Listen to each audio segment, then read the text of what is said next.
When you experience a sports injury, muscle, or joint pain, you want treatment right away. Parkview Ortho Express provides same-day orthopedic and sports injury care without referral or appointment, offering diagnostics, x-rays, the region's only body composition DEXA scan right inside of the Sport One Parkview Fieldhouse. Walk in Monday through Thursday, 7 to 7, Friday, 7 to 5, and Saturday, 8 to noon. For more information, go to parkviewsportsmedicine.com/orthoexpress. It's the comets. Comets falling from the sky. Comets falling from the sky. Comets falling from the sky. Comets falling from the sky. Comets falling from the sky. Comets falling from the sky. Comets falling from the sky. Comets falling from the sky.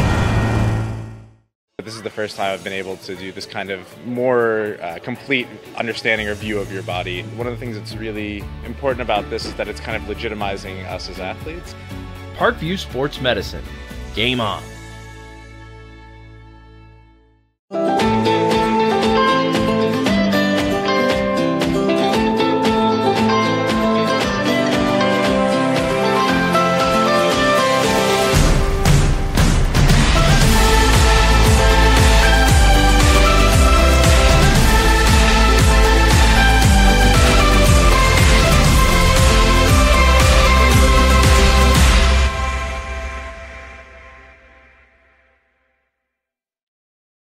The Kelly Automotive Group is simple, transparent, reliable. Simple. Our customer specialists make buying a car easy and fun. Transparent. Our price listed is the best price. No hassle, no gimmicks. Reliable. Buy with confidence and peace of mind. We work hard to ensure the best value however you shop. Choose from over 60 vehicles under $10,000. Visit drivekelly.com. The Kelly Automotive Group. Simple, transparent, reliable.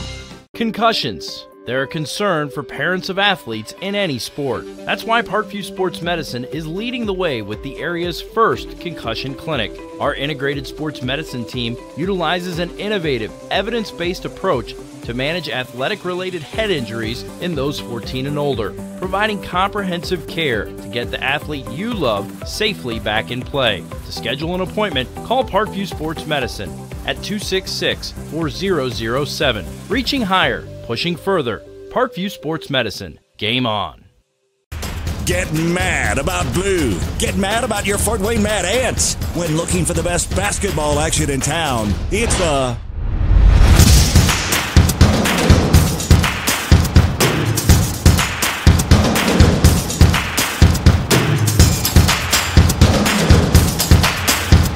Go to FortWayneMadAnts.com for the complete game schedule. See your Fort Wayne Mad Ant in action.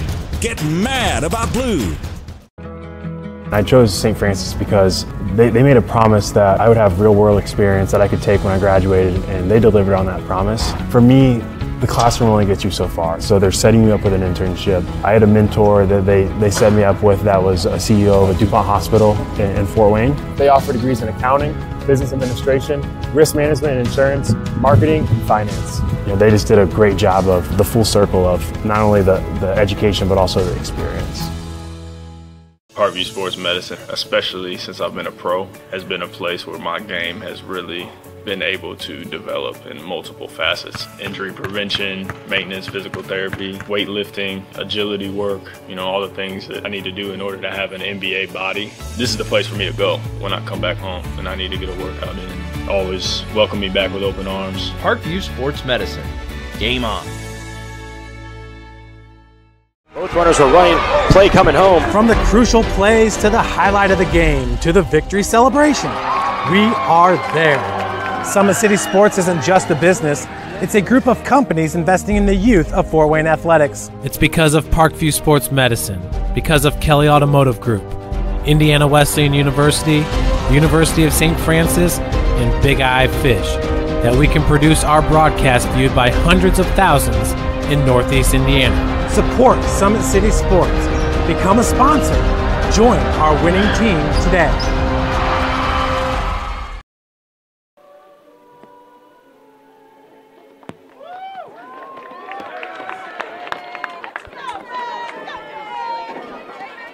Good evening, everybody, and welcome to week number 9 of the high school football season in Fort Wayne here on SummitCitySports.com.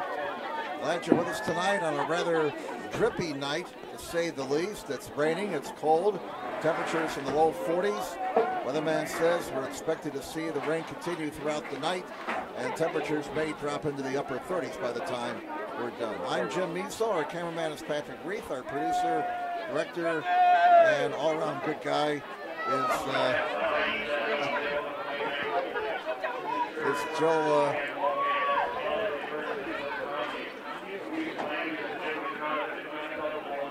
Packer.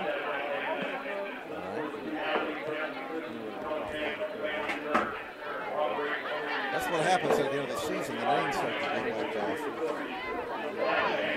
Well, it's the final week of the regular season as the Wayne Generals host the Carroll Chargers. Wayne saw their 6-game winning streak snap last week as they lost to Homestead 21-13. Carroll lost their regular season home finale to Concordia 47-21. Carroll has won 4 of the 5 games in this series, including a 31-21 victory in Neon Nation last year.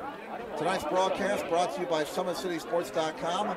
Follow us on Twitter at 260sports. Like our Facebook page, Summit City Sports, and be sure to subscribe to our YouTube channel. At Parkview Sports Medicine, it is game on. We are the region's largest integrated sports medicine team, providing athletes specialized services from improving their performance to recovering from injuries. To learn more, go to ParkviewSportsMedicine.com. Kelly Automotive Group is Indiana's #1 automotive group with over 1,000 new vehicles and 500 pre-owned vehicles to choose from. Please visit DriveKelly.com. Simple, transparent, and reliable. The world is waiting for you to make a difference in a way that only you can. Discover your strengths at Indiana Wesleyan University's residential campus in Marion, Indiana. Visit indwes.edu. Big-Eyed Fish has been around the Northeast Indiana area for generations. Like their Facebook pages for updated promotions. Enjoy the best fish in Fort Wayne in a family-friendly environment at Big-Eyed Fish. The University of St. Francis offers 100% job employment in select programs and 100% pass rates on many licensed exams with over 2,300 students. The main campus located in the heart of Fort Wayne. Visit sf.edu. And at Parkview Sports Medicine, it's game on. We serve every level of athlete with our integrated sports medicine team, including the region's only specialized athletic rehab facility. Learn more about our services by logging on to ParkviewSportsMedicine.com. Well, again, it's the final night of the regular season, and taking a look at the Summit standings heading into tonight's game, despite losing last week to Snyder 21-13, Bishop Wenger controls their own destiny as far as winning the championship outright and the victory bell. Snyder at 7-1. Snyder and Wayne both at 6-2. So both of those teams will have to win tonight and then get some help from Northrop. We'll run down the schedule in just a few moments. Again, Wenger at 7-1. Snyder and Wayne both at 6-2, tied for second. Bishop Lewis and Homestead both at 5-3. Carroll, Concordia, and Northrop all at 3-5. Northside's at 2-6, Southside at 0-8.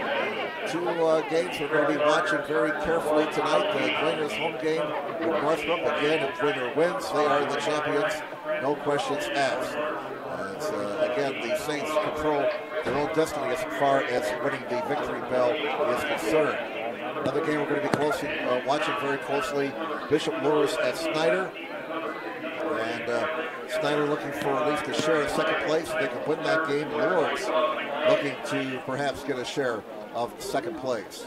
A lot of combinations there. Concordia wrapping up their regular season at Northside, and Homestead is at Southside tonight.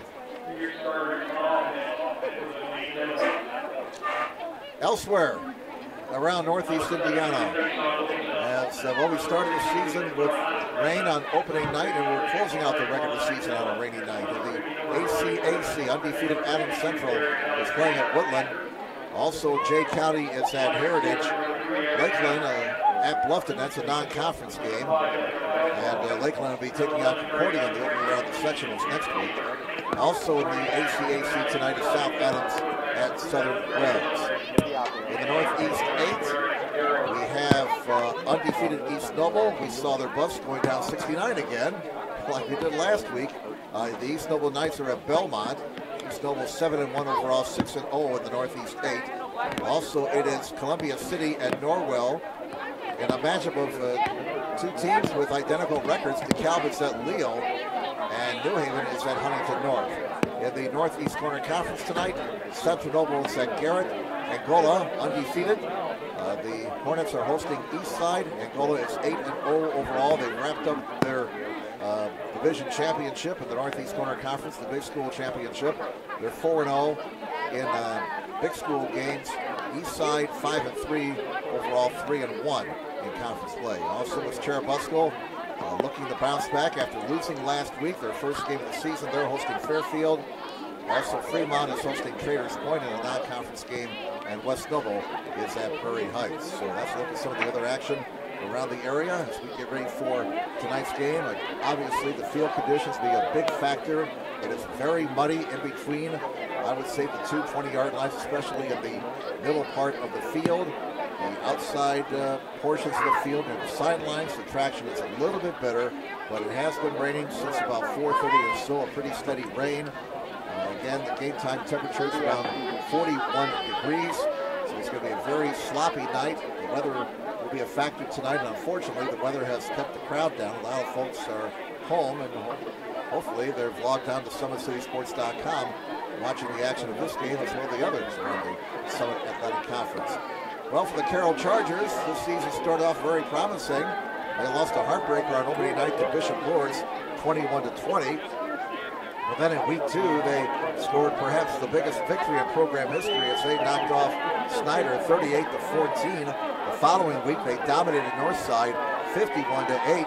Things really looking good for Carroll after week 3, but then they went to Northrop, and the Bruins got them 41-21. And since that loss to Northrop, Carroll has lost their mojo, you might say. They have lost 4 out of 5 games after starting the season 2-1. They lost to Northrop 41-21, and then they lost to Bringer 34-14, a game that was much closer than the final score that it paid. If you recall that game against Bringer, Carroll was down by a touchdown, and they were marching for a tying score, but one of their 4 turnovers in the red zone stopped that chance to tie the game, and Bringer went on to the victory.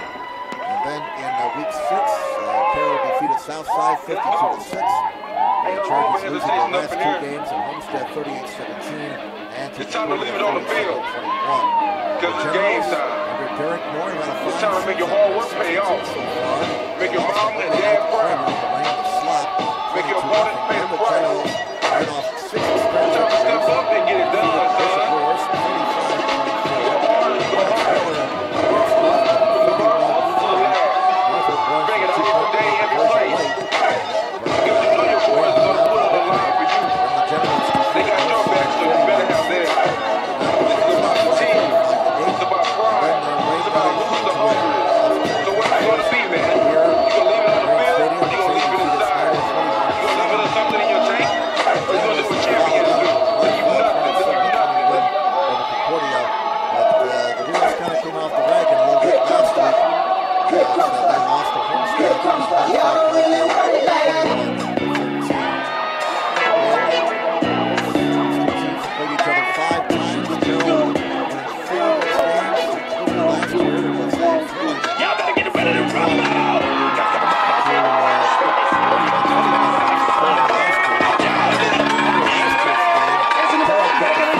runners are running. Play coming home. From the crucial plays to the highlight of the game to the victory celebration, we are there. Summit City Sports isn't just a business. It's a group of companies investing in the youth of Fort Wayne athletics. It's because of Parkview Sports Medicine, because of Kelly Automotive Group, Indiana Wesleyan University, University of St. Francis, and Big Eye Fish, that we can produce our broadcast viewed by hundreds of thousands in Northeast Indiana. Support Summit City Sports. Become a sponsor. Join our winning team today. Welcome back, everybody. Jim Measel here, Patrick Reef, our cameraman, Joe Hacker, our producer. As we get ready for tonight's game between the Carroll Chargers and the Wayne Generals. Last tune-up before sectionals. So Carroll, of course, will get a bye next week since they're in 6A. Wayne will have sectional play next week at Southside. We get a chance at halftime. We'll run down all the sectional matchups.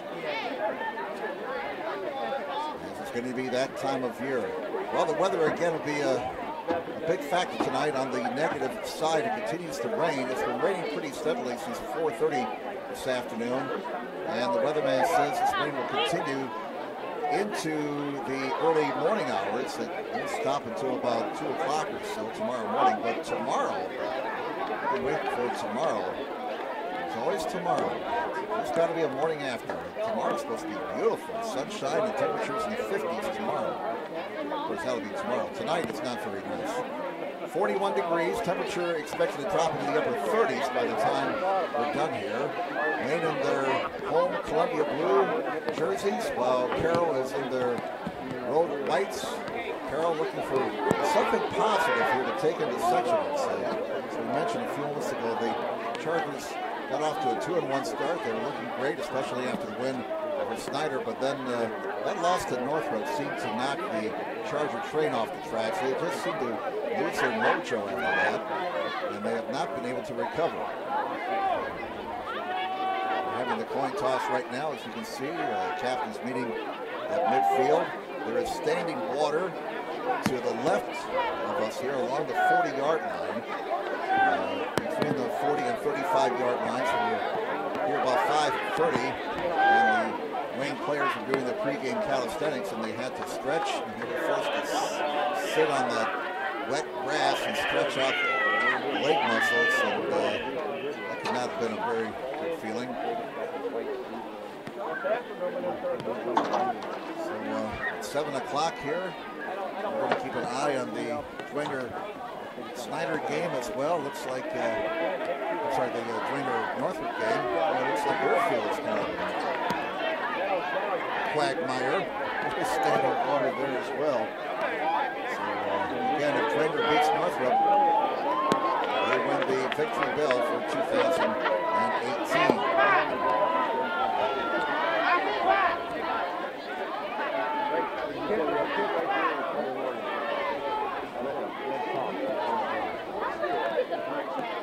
Jim Measel here, along with our producer Joe Hacker and our cameraman Patrick Reef, as we're getting set to go here at Wayne Stadium. Hope you enjoy the action tonight on SummitCitySports.com. Game getting underway a couple of minutes late. It's senior night here tonight at Wayne for the pregame ceremonies for the band, the cheerleaders, and the cross-country team, as well as the football team. A lot of seniors on this Wayne football team, about 20 of them this season. This Wayne football program really improving in the last couple of years. You could just see the improvement late last year, especially in the game against Carroll, and then the sectionals against Dwenger. Got off to a tough start this year, losing 22-0 to Dwenger before winning 6-0.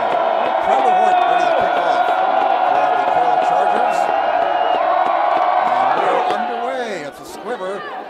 Squirts down, I do mean squirts down about the 14-yard line, up to the 20-yard line, to the 25, and pushed out of bounds at the 40-yard line. That's Craig Young. Shoulders pushed him out of bounds. And so the Generals will start with decent field position. It's going to be interesting to see how the weather will affect the play calling tonight. I would imagine there'll be some things that we'll not be able to do because of the weather conditions. It's going to be a challenge in throwing the football tonight. No doubt about it. We're seeing two very fine quarterbacks starts here tonight. Brandon Young for Wayne, and of course Garrett Volk for Carroll. Carroll banged up. A lot of walking wounded on the Carroll sidelines tonight, unfortunately. First down, Brandon Young is under center. Double tight end formation. And Young hands off. You can see the slippage right away. The ball carrier is Keyshawn Fields. And Fields carries the ball out to about the 36-yard line for a gain of 5. Fields last week carried the ball 11 times for 113 yards. He also had a 59-yard touchdown. For the season, he's carried the ball 115 times for 547 yards. He's averaging 4.8 yards a carry. And he has also scored 3 touchdowns in the ground this season. Second down and 5 for Wayne from the 136-yard line. And they keep it on the ground. I got a feeling we're going to see a lot of running tonight with these weather conditions. And I got a feeling scoring will be at a premium. That was Fields again. And he is stopped for no gain. It's a third down and 5. Third and 5 for Wayne. Their own 36, line the game is to 41. No score, we're just underway. 10:27 to go in the first quarter. 2 running plays for the Generals. Let's see if they put the ball up here on 35. Brandon Young is under center. One running back behind him. Man in motion from the near side. Blitz. And it's a running play that won't work. Well, Fields broke a tackle, but he is going to be stopped short of the first down. Boy, a tremendous effort there by Keyshawn Fields. That's the type of runner he is. He just runs the ball hard, and he almost, through that great second and third effort, almost got the Generals a first down, but he is spotted a yard short of the marker. Well, here we go now. Wayne is 4th and 1 at their own 40-yard line. Derek Moore is not afraid to go for it in this situation. And I don't see a punter out there. Here we go. They're going to run a play. Fields did not get the ball. And Young on a sneak. This is going to be a very interesting spot. Brandon Young, quarterback sneak. Boy, that is spotted very close to the marker. They may have to measure here. The ball is spotted between the 40 and 41. Carroll sits at the first down. The guy in the white hat's taking a long look. And they may have to bring the sticks in from the far side. Still no indication from the officiating crew. We had some issues last week with a lot of official discussions, especially on one first down marking. They will measure. Just underway, no score, 8:54 to go in the first quarter. So a very important measure in here. And they will bring the sticks in from the far side. From our vantage point, it looks like they're short. We'll stretch the sticks out just to make sure. And there it is, he is short. Missed it by about 10 inches. So Carroll gets to stop defensively. They got a short field. Again, points on this rainy, sloppy, muddy night will be at a premium. 3 running plays by Wayne on their opening possession. They did not get the first down, and Carroll will start from the Generals' 41-yard line. You know, another important aspect tonight on a cold, rainy, sloppy night, as Lee Corso would like to say, the kicking game. Special teams will be extremely important tonight. First down. Volk fumbles the snap from center, and it's going to be cut down behind the line of scrimmage at the 42-yard line. And Darius Alexander credited with the tackle. That's behind the line of scrimmage. That's going to be a sack. Loss of 1. Alexander with 13 tackles for losses this year. He has 5 sacks and interceptions. He's made 64 tackles, including 30 solos. It is a loss of 1, so you can credit Alexander with a quarterback sack there. On 2nd and 11, both slipping and down he goes. You can see how bad that thing is. You can't set your feet.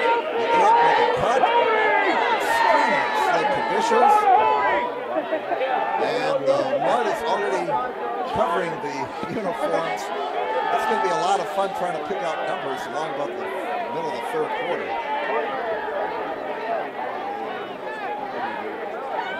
Dwenger leads Northrop 6-0.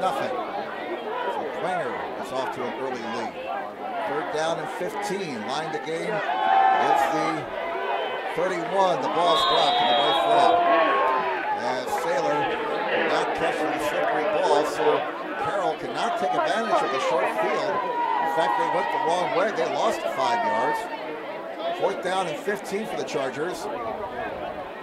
And Trevor Horton on the punt. Again, the kicking game is going to be important tonight. No score, 7:38 to go in the first quarter.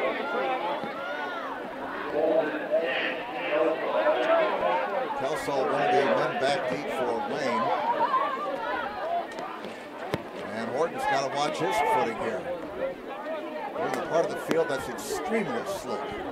Good snap. Horton very gingerly punts it away towards the far side and plop. And it just rolls out of bounds in the area of the 25-yard line. So Wayne survives the stop by Carroll defensively, which gave the Charger offense a short field. Chargers and Generals both going 3 and out on their opening possessions. No score. And we have 7:22 to go in the first quarter here at Wayne Stadium. Final night of the regular season. Section will start next week.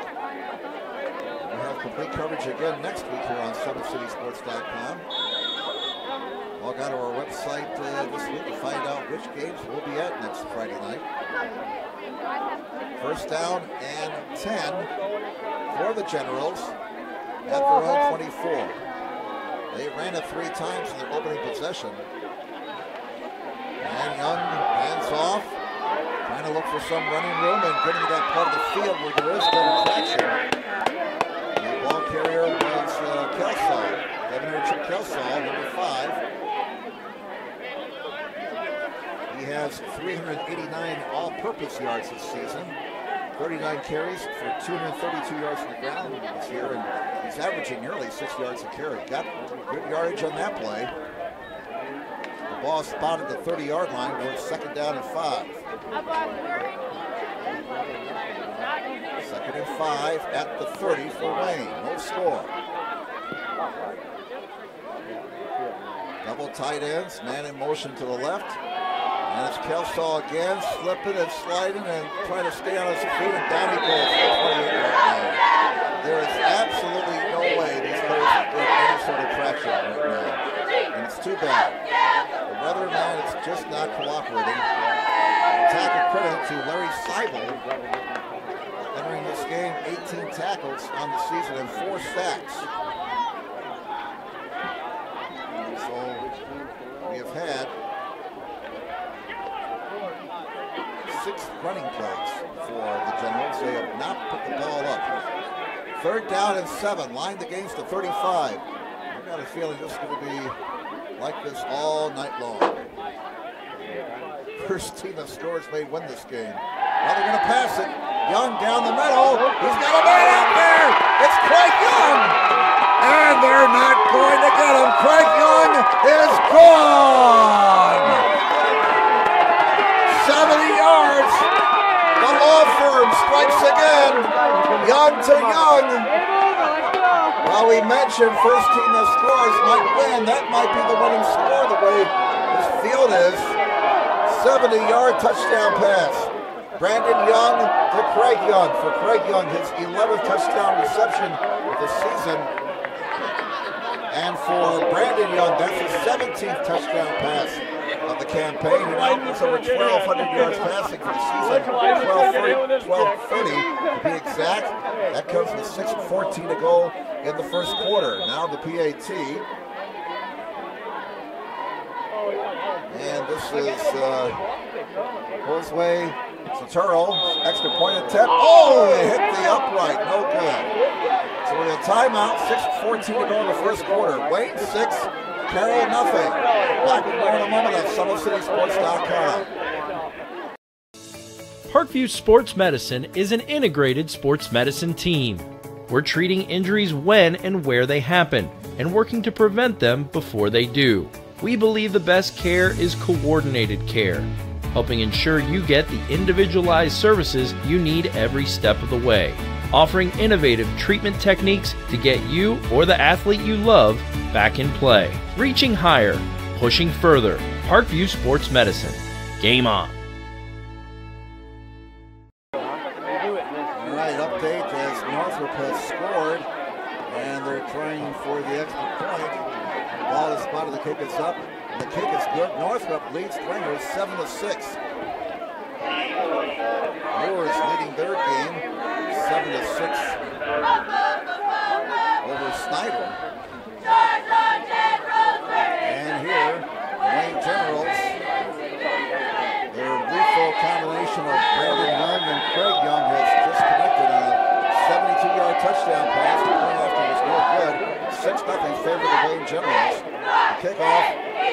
Sailor picks it up at the 15. He's up to the 30. He's got running room. Look out. A foot race. Sailor to midfield. Sailor to the 40. Sailor to the 30. All the way down to the Wayne 23-yard line. Well, we've had a couple of big plays here all of a sudden on this rainy, cold night. First, a 72-yard touchdown. Brandon Young to Craig Young, and then on the ensuing kickoff, Rhett Sailor with the scoop and a big play for him. All the way down to the Wayne 22-yard line. That's a kickoff return of 63 yards. So Carroll's in business again. They could not take advantage of a short field first possession. They get a shorter field now. First down at the Wayne 22. Sailor, who just had the big kickoff return, takes the handoff.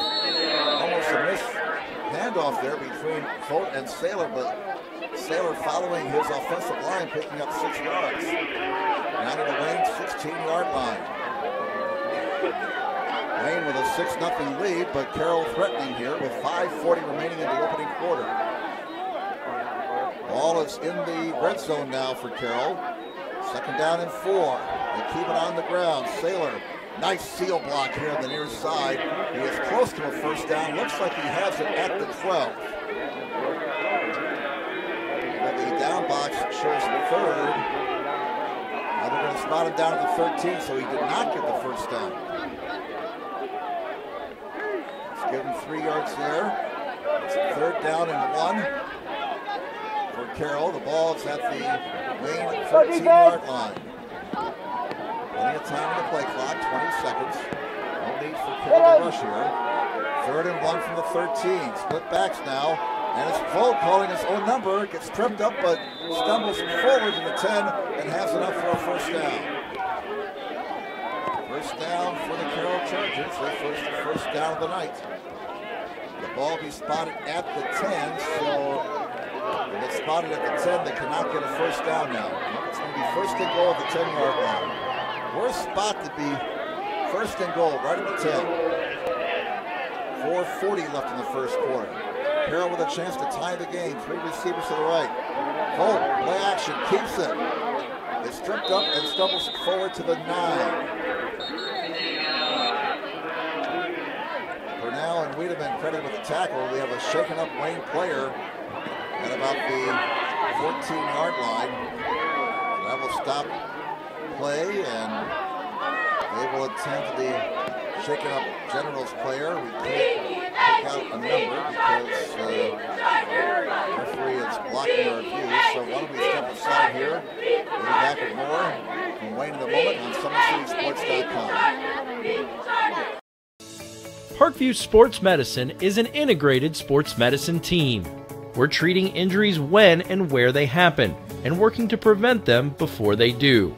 We believe the best care is coordinated care, helping ensure you get the individualized services you need every step of the way, offering innovative treatment techniques to get you or the athlete you love back in play. Reaching higher, pushing further. Parkview Sports Medicine. Game on. Welcome back, everybody. It was Darius Alexander who was shaken up. So Wayne, he walks off under his own power, but they will take a close look at him as he comes to the sidelines. Play resumes on 2nd and goal for the 8. Saylor breaks the tackle. Saylor looking for the goal line, and he is stopped at about the 2. Saylor running hard. Picking up 7 yards right there. So Carroll looking to tie this game. 3rd and goal. 3:50 to go in the first quarter. Clock running.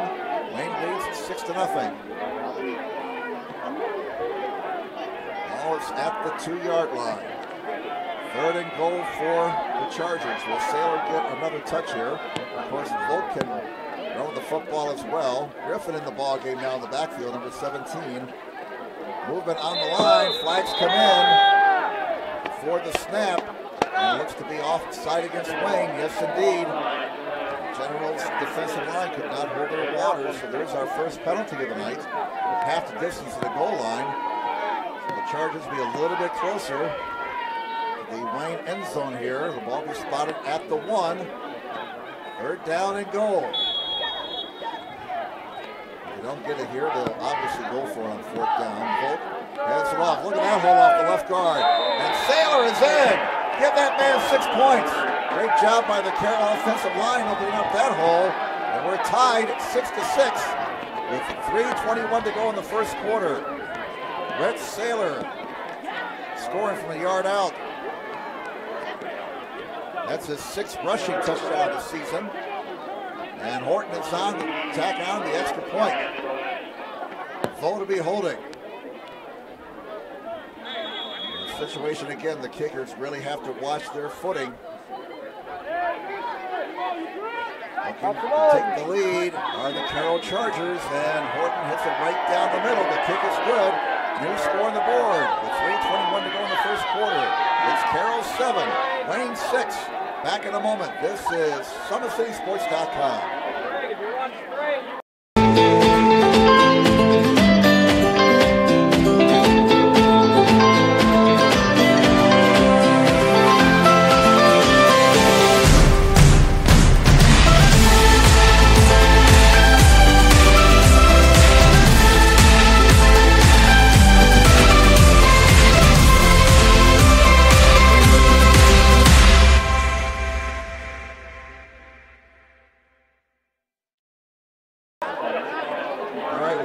Everybody, the Carroll Chargers leading the Wayne Generals 7-6. That's Saylor scoring from a yard out. He set up the touchdown with that big 68-yard kickoff return. Horton's PAT, the difference in the game now. As the Chargers lead 7-6. Wayne missing their extra point following the 72-yard touchdown pass from Brandon Young to Craig Young.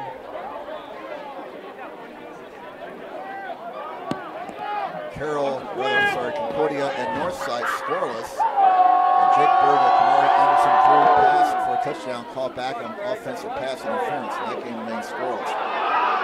All kinds of problems with the kickoff, but now recovering the ball and getting it out to about the 35-yard line for Wayne.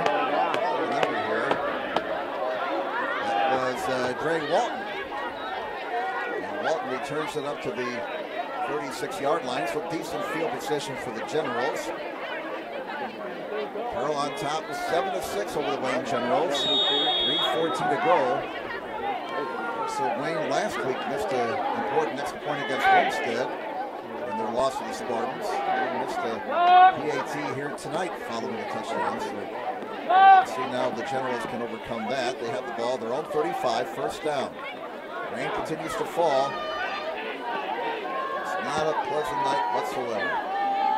Generals keep it on the ground. About a 3-yard gain. Bring it 2nd down and 7. And the ball carrier was Fields. That's his 4th carry of the night. Northwood still leading Klinger at 7-6. And an extra point, the difference in that game right now as well. Ball is at the 37. 2nd down and 8. Somebody wake up the guy running the down box over there. He still has 1st down. Now he switches at the 2nd, and now he moves the stick over to the line of scrimmage. Hello. Movement, no flag. And off the left side, there goes Fields. And Fields is across the 40, fighting for that first down. May have it. Just depends on the spot. Boy, Fields runs hard, doesn't he? Right at the first down marker. The ball be spotted at the 45. And it is enough for a first down. So Fields picking up 7 yards right there. Second first down for the Generals. They have the ball at their own 45-yard line. We have 2:05 to go in the first quarter. Carroll leading Wayne 7-6. Farmer should be upset by Northwood. That makes the Lewis-Snyder game even more important as far as Snyder is concerned. Fields off the left side, got an opening, breaks the tackle. He's at the 40, first down after a 15-yard pickup. And now they got Sean Fields, the 6'1", 200-pound junior, running downhill. They're going to spot him down. Looks like at the Carroll 41, but it's coming back as there was a penalty against Wayne. Nice run by Fields, spiked out on the penalty. Now I see the flag at the line of scrimmage. So they will mark it off. A spot of infraction. I assume it's a hold against Wayne. I have not seen the guy in the white hat. Yes, indeed, holding against Wayne. That's the second penalty for 11 yards. So instead of first down the 41, the Generals are pushed back to the 35-yard line, and now they're behind the markers.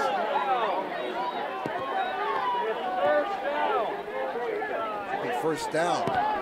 Shouldn't it be first down? Down marker says second. Ball's back at the 35-yard line. Guy in the white hat says run that clock. First down. Now, the guy in the white hat stops the play, says first down, and tells the timekeeper start the clock. Guy in the white hat wants to get dry. Down box still says second. Scoreboard says first. And it's a running play off the near side. It's going to be a loss. That play didn't work. They're going to lose 4 yards. Fields, the ball carrier, just cannot get any traction in that part of the field. And a mud-covered Micah Fretz made the tackle for Carroll. That'll be a loss of 4.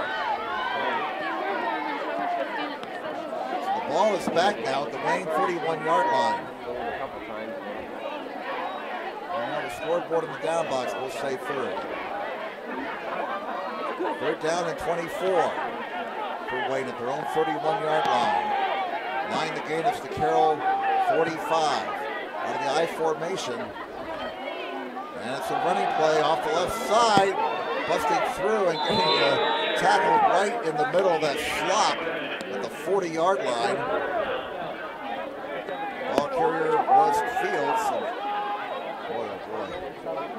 That's a very bad part of the field right there at the 40-yard line. It's extremely muddy. You know, if this was golf, it would be lift, clean, and play. But you don't get that in football. 10 seconds to go in the first quarter. That might be the last play of the quarter. It is. So we'll change ends after one quarter. The score is Carroll 7, Wayne 6. Second quarter action in a moment on SummitCitySports.com. Kelly Automotive Group is simple, transparent, reliable. Simple. Our customer specialists make buying a car easy and fun. Transparent. Our price listed is the best price. No hassle, no gimmicks. Reliable. Buy with confidence and peace of mind. We work hard to ensure the best value however you shop. Choose from over 60 vehicles under $10,000. Visit drivekelly.com. The Kelly Automotive Group. Simple, transparent, reliable. Both runners are running, play coming home. From the crucial plays to the highlight of the game to the victory celebration, we are there. Summit City Sports isn't just a business, it's a group of companies investing in the youth of Fort Wayne athletics. It's because of Parkview Sports Medicine, because of Kelly Automotive Group, Indiana Wesleyan University, the University of St. Francis, and Big Eye Fish, that we can produce our broadcast viewed by hundreds of thousands in Northeast Indiana. Support Summit City Sports. Become a sponsor. Join. All right, back here at Wayne. A couple of out-of-town scores. Lourdes leading Snyder 14-6. And Homestead leads Southside 2-0. Spartans getting a safety here. Well, it's 4th down and 15. And Wayne is not punting. They need the 45 of Carroll. Young back, he's got time. Over the middle he goes. It's almost intercepted at the 40-yard line. It's just as well the pass was not picked off. That would have cost Carroll about 20 yards of field position. Almost picked off by Hunter Mertz. So Carroll takes over at the Wayne 40-yard line. Northwood continues to lead Bishop Dwenger. And that game is through the first quarter now. Norfolk 7-6 over Dwenger. Norfolk Bruins, a much improved team this year. First down for Carroll at the Wayne 40-yard line. Carroll leading 7-6. That kickoff returned by Brett Saylor. About 68 yards following the Wayne touchdown, has really turned this game around as far as the momentum is concerned. Volt throwing on the far side on first down. And what an amazing catch! Inbounds. The catch is good inside the 20-yard line. And it was Childers who made a spectacular catch for a pickup of 23 yards. First down number 2 for Carroll, and they're in business in the Generals red zone. Ball's to the 17-yard line. And they're fouling out of the slop and Gould in the middle of the field.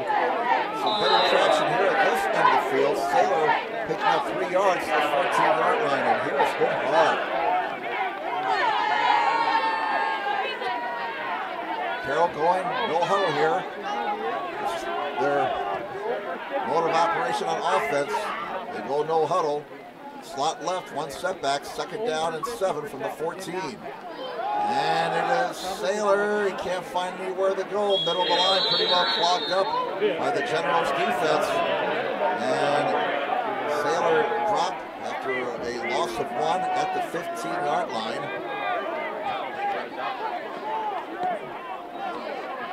Third down upcoming.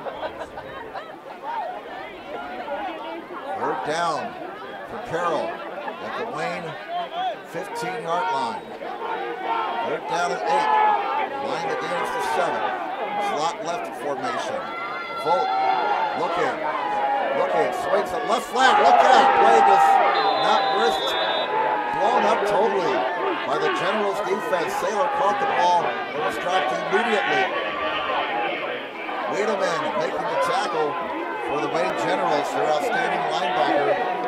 48 tackles entering this game, 11 of them solos. That one was a tiffle as he brought down his man behind the line of scrimmage for a loss of 2. Horton is on to try a 34-yard field goal. Trevor Horton is 4 out of 7 this year. This will be his longest field goal of the season, his longest 31 yards. And it's in the general direction. The kick is gone. Trevor Horton hits a 34-yard field goal, and Carroll extends their lead. 9:51 to go, first half. It is Carroll 10, Wayne 6. Back in a moment here on SummitCitySports.com.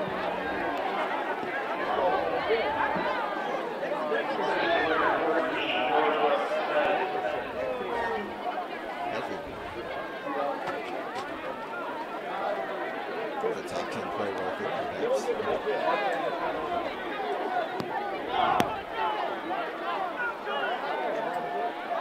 So we hit that perfect 7.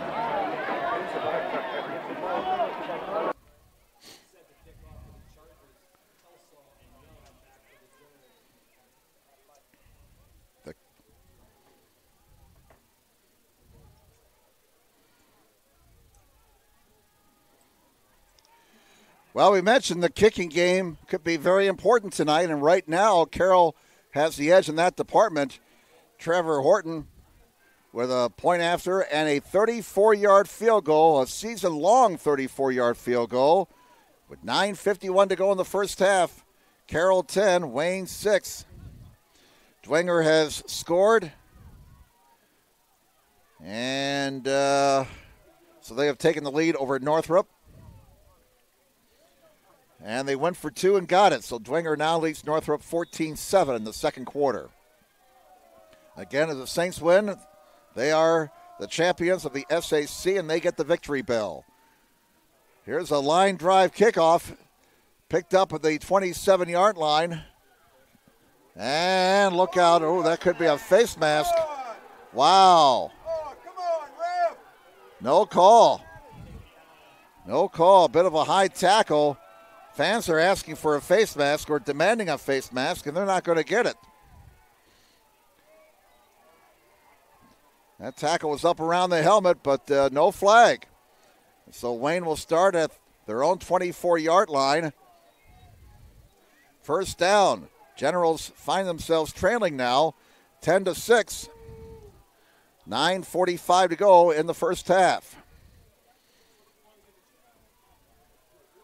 They go with a double tight end formation. Young, play action, sets up. He's got time. Over the middle he goes. He's got Young, and he's out to about the 36-yard line, a pickup of 12 yards, and a first down for the Wayne Generals. Young hooking up earlier on a 72-yard touchdown pass for the Generals. Again, that lethal combination, striking for Wayne. Generals go no huddle. First down at their own 35-yard line. Carroll leading 10-6.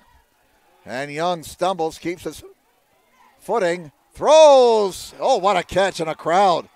Near the first down marker again at the 45-yard line. Great catch by Chambers, number 14. And they mark it just short of the first down. Second down and maybe a foot now. They stop play. This comes with 8:59 to go in the first half. And now they move the ball a little bit up, and it's a first down. So following an adjustment, first down at the 45-yard line.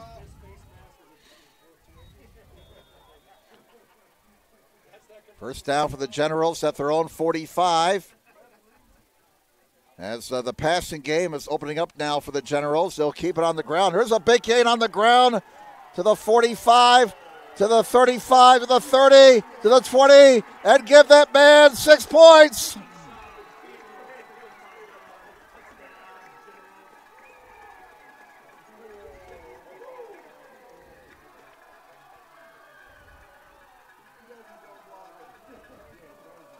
Number 9, Keyshawn Fields to the house from 55 yards. The Generals with a big play. So they come back. March 76 yards to regain the lead. 12-6 Generals with 8:40 remaining in the first half. And this has turned into a very entertaining game on a cold, wet, rainy, muddy night. Looks like the Generals will go for 2. They missed an extra point earlier. They will go for 2. They lead right now 12-10. Brandon Young under center. One step back behind him. Young play action. And he throws. It's going to be knocked down, but then caught by a General player for the 2-point conversion. Mud has covered the back of the uniform, so we'll have to check here. We'll have to double-check that young man who caught the 2-point conversion. So we'll take a break. 14-10 Wayne. Back in a moment on SummitCitySports.com. Parkview Sports Medicine is an integrated sports medicine team. I mean, I always had my family behind me. I always had my team behind me. But to have staff that wanted the best for me and to get me feeling better the quickest was really reassuring. Parkview Sports Medicine. Game on.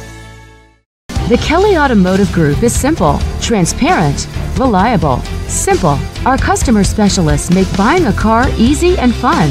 Transparent. Our price listed is the best price. No hassle, no gimmicks. Reliable. Buy with confidence and peace of mind. We work hard to ensure the best value however you shop. Choose from over 60 vehicles under $10,000. Visit drivekelly.com. The Kelly Automotive Group. Simple, transparent, reliable. Welcome back, everybody. We've had another lead change here. The second lead change of the night. The Wayne Generals leading the Carroll Chargers 14-10. Well, these two teams gave us a very entertaining game. And Neon Nation last year, Carroll won that game thanks to a couple of late scores. And despite the weather conditions, this one has been fun to watch so far. 14-10 Generals. The kickoff lands splat at the 12-yard line. And look out, Saylor again. Saylor with a 68-yard kickoff return earlier. This one not as far, but it's just as effective. He's into Wayne territory at the 48-yard line.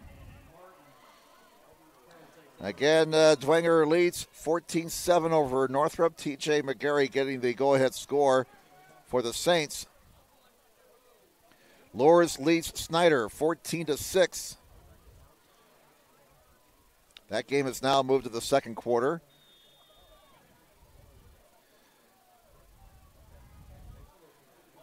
Back to the action here. Carroll with the ball, 1st and 10 at the Wayne 48. Chargers trail now 14-10. And it's a running play that will go nowhere. That Generals defense fired up. Following the big touchdown, Saylor stopped for no gain. Purnell making the tackle. Saylor with 17 yards on 6 carries so far. 2nd and 10 for the Chargers at the Wayne 48. Here's a play action. Vogt throwing. Slips as he throws. The pass incomplete at the 40-yard line. Hera, the intended receiver, at the 40. So Vogt now 2 out of 4 in the air for 21 yards. Chargers face 3rd and 10 at the Wayne 48. Wayne on top, 14-10. 7:50 left in the first half. Lang the gain is the Wayne 38-yard line. 3 receivers, 2 on this side. Off balance side to the right. Play action, Vogt. Scrambling now, throws on the far side. It's incomplete. Broken up at the sticks on the far side. So 4th down now for Carroll. Was there a flag down? There was a penalty flag holding against Carroll, and Wayne will likely decline that and make it 4th down.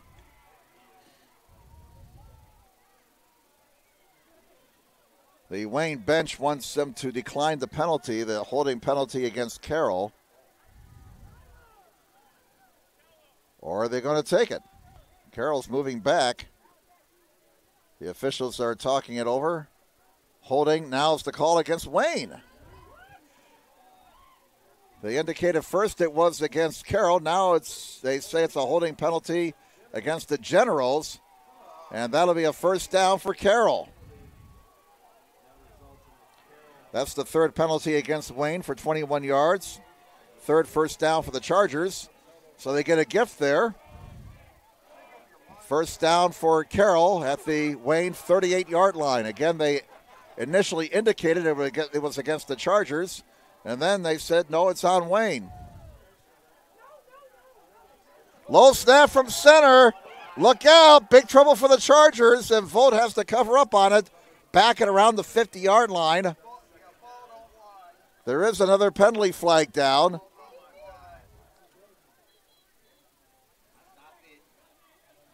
Well, the guy in the white hat signaled for the clock to start, but he should not have done that because the pass was incomplete beforehand.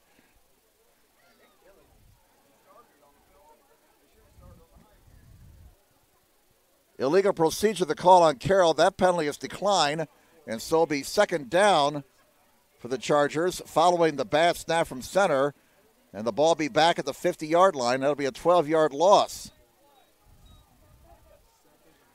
Should be second down and 22. Carroll ball at their own 50-yard line. Bat snap from center. That got away from Vogt, and he did well just to scramble back and recover the fumble at midfield. So now on second and 22, Vogt fakes the handoff, keeps it. There is absolutely nowhere to go. Flag comes in. That may be a face mask. They were grabbing him high, and it looks like a hand got up around the face mask area, so a bad break for Wayne with 7:10 to go in the first half. Face mask penalty against the Generals. And the flag thrown at the 45-yard line where Vogt was brought down. And it's the personal foul penalty, the big one, 15 yards against the Generals. So they'll mark it off from the Carroll 45. And this will put the ball at the Generals' 40-yard line. Fourth penalty on Wayne for 36 yards. Dwenger still leads Northrop 14-7 in the second quarter. Down box stays the same. So Carroll almost got all the yardage back on the bad snap from center. They now face second down and 12 at the Wayne 40. They go with three receivers to the left, one to the near side, one setback. 12 on the play clock, plenty of time. Vogt hands it off. Saylor is brought down at the 37-yard line after a gain of 3. That'll bring up third down and 9 for the Chargers. Alexander was shaken up earlier in on the tackle. Third and 9. Good to see Alexander back in the game. For Wayne, you don't want to see a young man like that with so much talent get hurt in the last regular season game right before sectionals. You don't want to see anybody get hurt. Third down and 9 at the 37, line the game's the 28. Vogt cannot find a receiver, and down he goes, and Alexander will get the credit for that sack. Vogt is going to be put down at the 46-yard line, a loss of 8. Partially a sack for Alexander. Of course, the field conditions played a big factor in that sack. Trevor Horton on the punt the ball away for Carroll. We have the clock is stopped at 6:18. I don't know why it's stopped. Why is the clock stopped? Here's the snap. Here's the punt by Horton. He's got a clean jersey. You can tell he's a kicker. The ball is going to roll dead inside the 15 at the 14-yard line. So Wayne will take over with 6:04 to go in the first half. Wayne with the ball and the lead, 14-10 over Carroll. Dwenger has the football, leading Northrop 14-7. Our cameraman Patrick letting me watch the game on a smartphone here. Jim Measle here along with our cameraman Patrick Reith, our producer Joe Hacker. Final night of the regular season. We got a good one going here despite the weather conditions. Wayne 14, Carroll 10 with 6 minutes to go in the first half. First down for Wayne, deep in their own territory. And they'll run it. Running room off the near side. And running hard across the 20 to the 21-yard line. Staying in bounds after a pickup of 7 yards was Fields.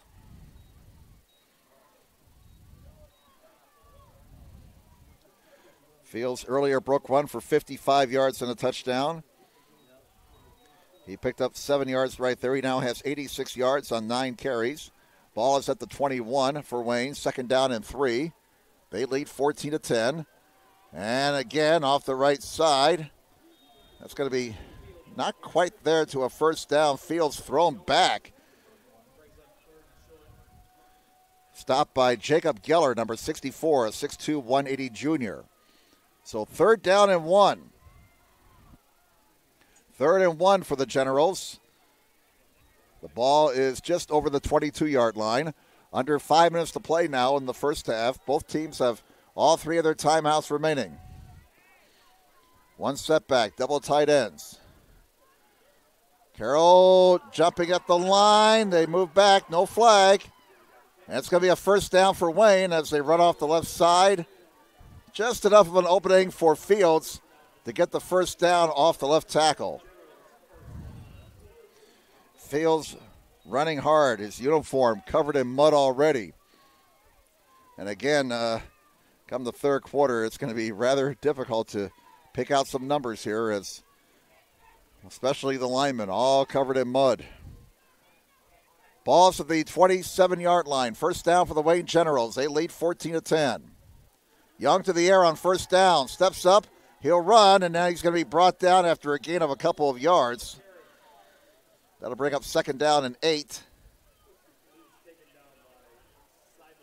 Seibel among the tacklers for the Carroll Chargers. They're going to give Young 1 yard.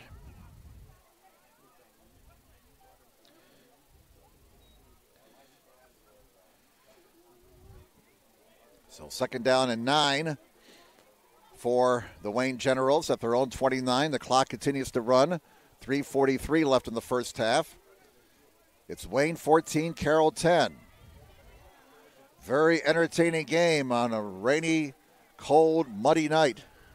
Final night of the regular season. Second down and 9.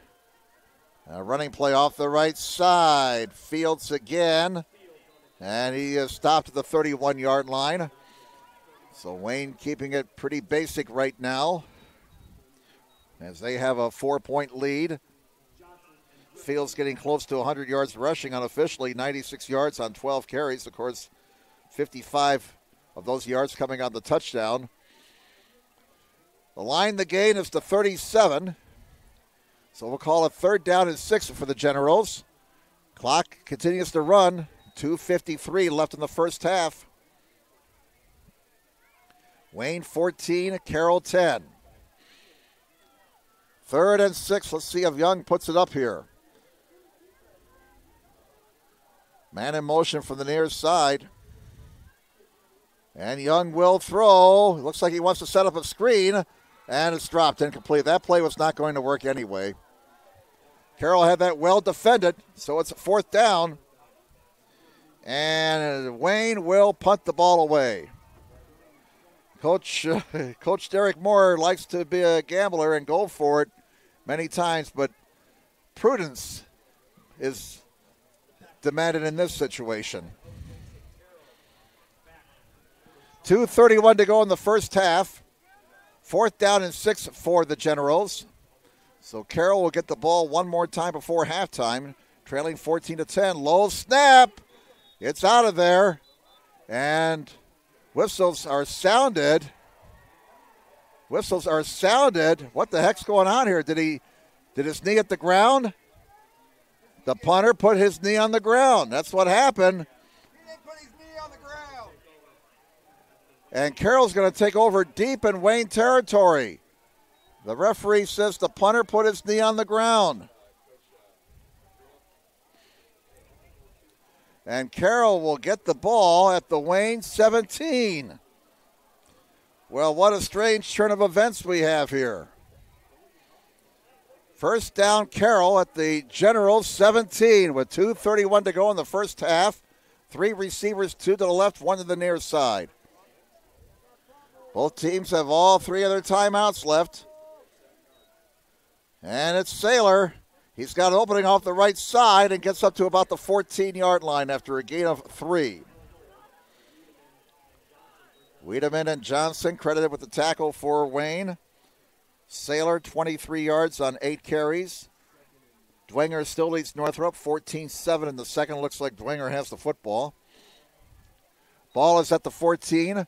Coming down to 2 minutes to play in the first half. Wayne leading 14-10, but Carroll is in the red zone. Vogt takes the snap, hands it off. No, he keeps it. And Vogt is going to be stopped. A fine defensive play by the Generals at the 12-yard line. And I cannot see that number. It's covered up in mud, unfortunately. I believe that was Ellington who made the tackle. And a timeout being taken here with 1:44 to go in the first half. So let's step aside. Back in a moment. This is SummitCitySports.com.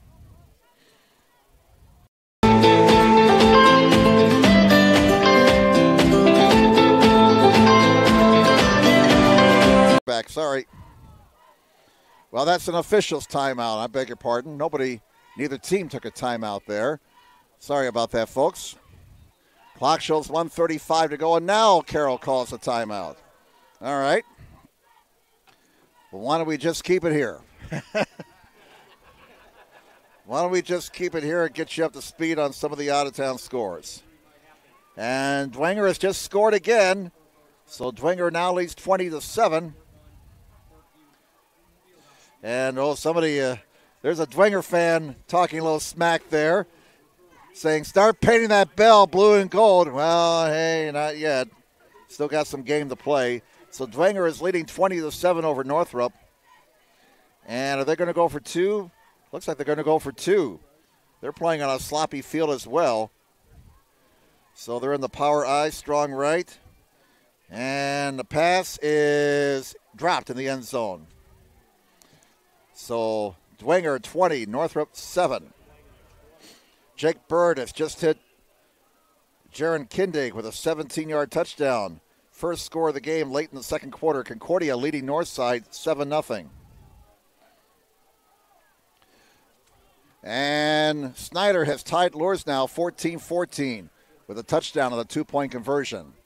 So we got action all over the Summit City tonight. Out of the Carroll timeout, 3rd down and 3, 1:36 to go. In the first half, Wayne leads 14-10. And they run it.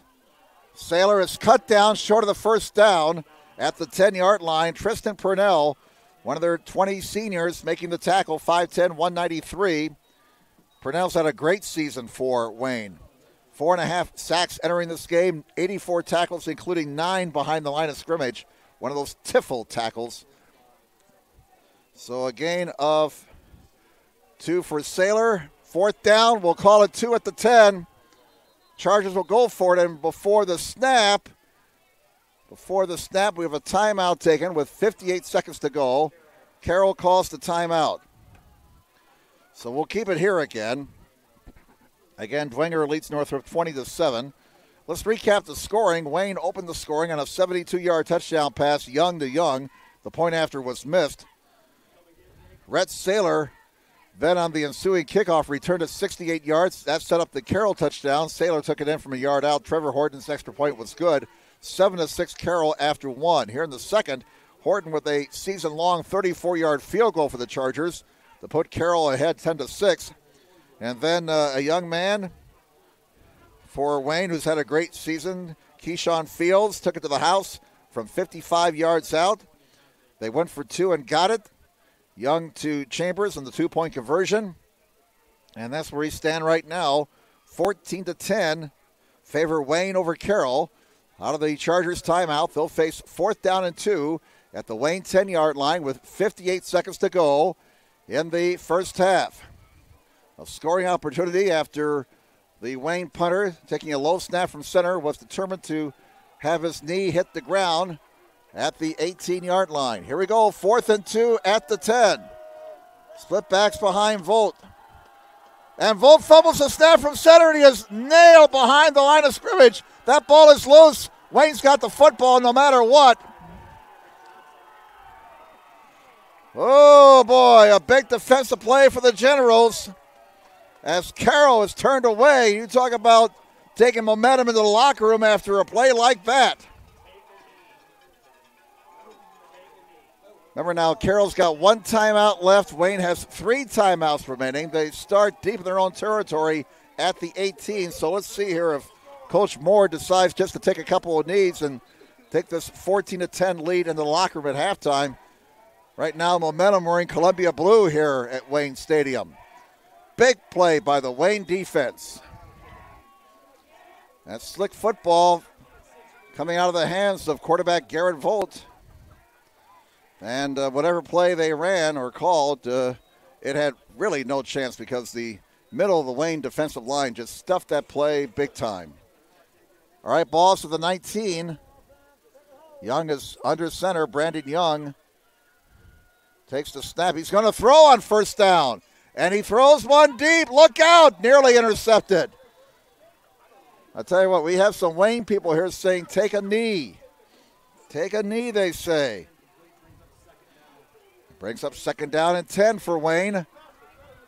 Well, one thing about Wayne Generals football, it's always interesting, isn't it? 45 seconds to go in the first half. Rain continues to fall here at Wayne Stadium. Ball is at the Generals' 19-yard line. That incomplete pass stopped the clock with 45 seconds to play. Wayne has all three of their timeouts left. Carroll has one timeout remaining. Young with a dangerous pass here. Luckily for the Generals, it was not intercepted. They'll run it this time. Fields keeps his feet and gets 9 yards out to the 28-yard line. So it'll be third down and 1. And Fields now over 100 yards tonight, unofficially. 105 yards on 13 carries. He has a 55-yard touchdown. And Wayne calls a timeout with 33 seconds to go. So why don't we step aside? Back with more in a moment here on SummitCitySports.com. Parkview Sports Medicine is an integrated sports medicine team. We're treating injuries when and where they happen and working to prevent them before they do. We believe the best care is coordinated care, helping ensure you get the individualized services you need every step of the way, offering innovative treatment techniques to get you or the athlete you love back in play. Reaching higher, pushing further. Parkview Sports Medicine. Game on. Welcome back, everybody. Out of town, it's Angola leading Eastside 27-7. East Noble has scored a touchdown. They now have a 20-7 lead over Belmont in the second quarter. Jake Archibald breaks a big one off and takes it to the house as now Homestead leads Southside 15-0. That game at Southside. All right, the ball for Wayne at their own 28. Third down and 1. We have 33 seconds to go in the first half. One setback, and he has it. And it's a first down and then some. To the 35, to the 38-yard line, to the 39, to the 40. Dragging the pile for a couple of extra yards. Tremendous effort there by Keyshawn Fields. First down, number 6 for the Generals at their own 40-yard line. They start the clock with 24 seconds, and now the Generals call another timeout. That leaves them with 1. Coach Derek Moore wants to put some more points on the board before halftime. 24 seconds to go in the first half. Both teams now with one timeout remaining. Dwenger leads Northrop 20-7. And Dwenger's knocking on the door. So the Saints looking to extend their lead. It looks like they're at the Bruins 1-yard line. Great call by our cameraman Patrick Reith, bringing his smartphone and letting us watch the game on SummitCitySports.com. So let's see here. They're at the 1. Wow. Power eye, strong right. Student body right. Look at that hole. Give that man 6 points. We're calling football from miles away. Dwenger, touchdown. They go up 26-7 with the conversion pending. Back to the game here. First down for Wayne at their own 40. Young back to throw. He throws. It's too low for his intended receiver at the 48-yard line. That'll bring up second down for the Generals. They lead 14-10 over the Carroll Chargers. Again, this has been a very entertaining game on a very bad night weather-wise. Eric Adams, the intended receiver there, number 30. Young, unofficially, we got him 3 for 6 for 95 yards. We have 20 seconds to go in the first half. Both Carroll and Wayne with one timeout left. Second down and 10 for the Generals at the 40-yard line. Dwenger was going for 2 there. They're up 26-7 over Northrop. And there's a flag down on the conversion attempt, so they'll have to sort that out. And it's against Dwenger, so the conversion fails. It remains 26-7 Dwenger. Here is Young, and he's going to get out of bounds here on the near side at the 47-yard line after a gain of 7. And that stops the clock with 12 seconds to go. Third down, and they're going to spot it at the 47 or the 48. They dry the ball off. It's impossible to keep that football dry tonight. They're doing their best. It's at the 47, 3rd down and 3. 12 seconds to go until halftime. Again, both teams with one timeout left. The Generals lead Carroll 14-10, looking to end the regular season at 7-2. Young, hands off. Fields off the right side. He's going to be dropped behind the line of scrimmage by Griffin. Ball comes out, but the play is whistled dead. That's going to be a loss of 1. And the first half comes to an end. So the Wayne Generals will take a 14-10 lead into the locker room here at halftime on this final night of the regular season. Once again, your score at halftime, the Wayne Generals 14, the Carroll Chargers 10. We're back with more in just a moment on SummitCitySports.com. When you experience a sports injury, muscle, or joint pain, you want treatment right away. Parkview Ortho Express provides same-day orthopedic and sports injury care without referral or appointment, offering diagnostics, x-rays, the region's only body composition DEXA scan right inside of the Sport One Parkview Fieldhouse. Walk in Monday through Thursday, 7 to 7, Friday, 7 to 5, and Saturday, 8 to noon. For more information, go to parkviewsportsmedicine.com/orthoexpress. It's the Comets. Comets falling from the sky. Comets falling from the sky. Comets falling from the sky. Comets falling from the sky. Comets falling from the sky. Comets falling from the sky. Comets falling from the sky. Comets falling from the sky. This is the first time I've been able to do this kind of more complete understanding or view of your body. One of the things that's really important about this is that it's kind of legitimizing us as athletes. Parkview Sports Medicine. Game on.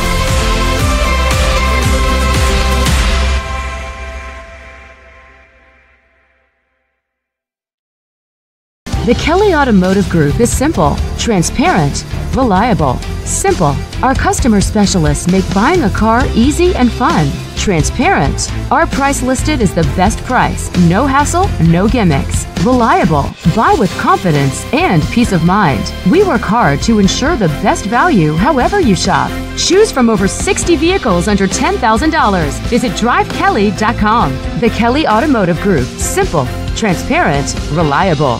Concussions. They're a concern for parents of athletes in any sport. That's why Parkview Sports Medicine is leading the way with the area's first concussion clinic. Our integrated sports medicine team utilizes an innovative, evidence-based approach to manage athletic-related head injuries in those 14 and older, providing comprehensive care to get the athlete you love safely back in play. To schedule an appointment, call Parkview Sports Medicine at 266-4007. Reaching higher, pushing further. Parkview Sports Medicine. Game on. Get mad about blue. Get mad about your Fort Wayne Mad Ants. When looking for the best basketball action in town, it's the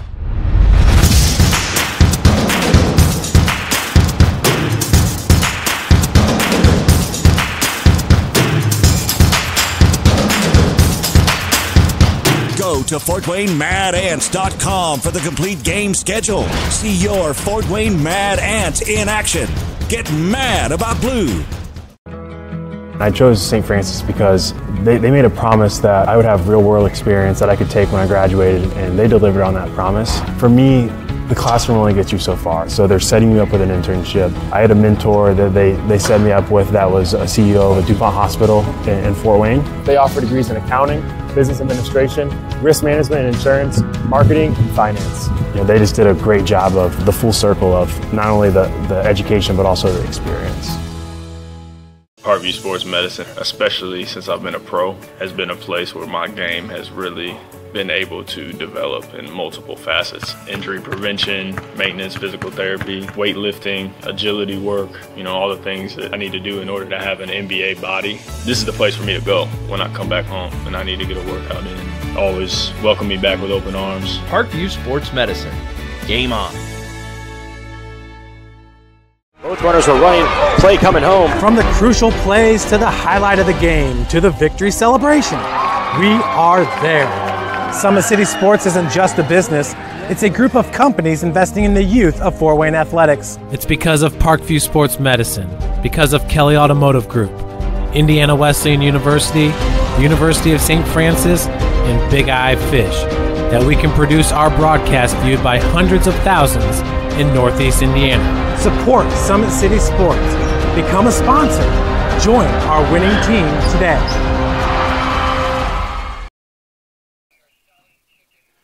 Welcome back, everybody, to Wayne Stadium. Jim Measle here, along with our SummitCitySports.com crew, our producer Joe Hacker and Patrick Reith on camera. Halftime here on this final night of the regular season. It's been a cold, rainy night, but a very entertaining game thus far, and a well-played game given the weather conditions. Of course, there were some instances of the ball squirting through and a couple of bad snaps from center. But given the weather conditions, again, it's not that bad of a game. Very entertaining first half. Wayne leading Carroll 14-10. Recapping the scoring, the Generals grabbed a 6-0 lead with 6:14 to go in the first half, as the lethal combination of Brandon Young and Craig Young hooked up on a 72-yard touchdown pass, and those two young men have had a great year for the Generals. The point after was missed, and so the Generals had a 6-0 lead over the Carroll Chargers. The Chargers came right back on the ensuing kickoff. It was Rhett Saylor returning at 68 yards deep into Wayne territory. The Chargers with a short field. They took advantage of the situation, and Saylor eventually punched it over from a yard out. Trevor Horton's PAT was good. 7-6 Carroll with 3:21 to go in the first quarter. There was no further scoring in the first stanza. The Chargers took a 10-6 lead with 9:51 to go in the first half as Horton kicked a 34-yard field goal, a season long for Horton. And the Chargers had the momentum at that point, leading 10-6, but the Generals came right back, put together a nice drive, and then another big play for Wayne, as it was Keyshawn Fields taking it to the house from 55 yards out. A tremendous run by Fields down the far side.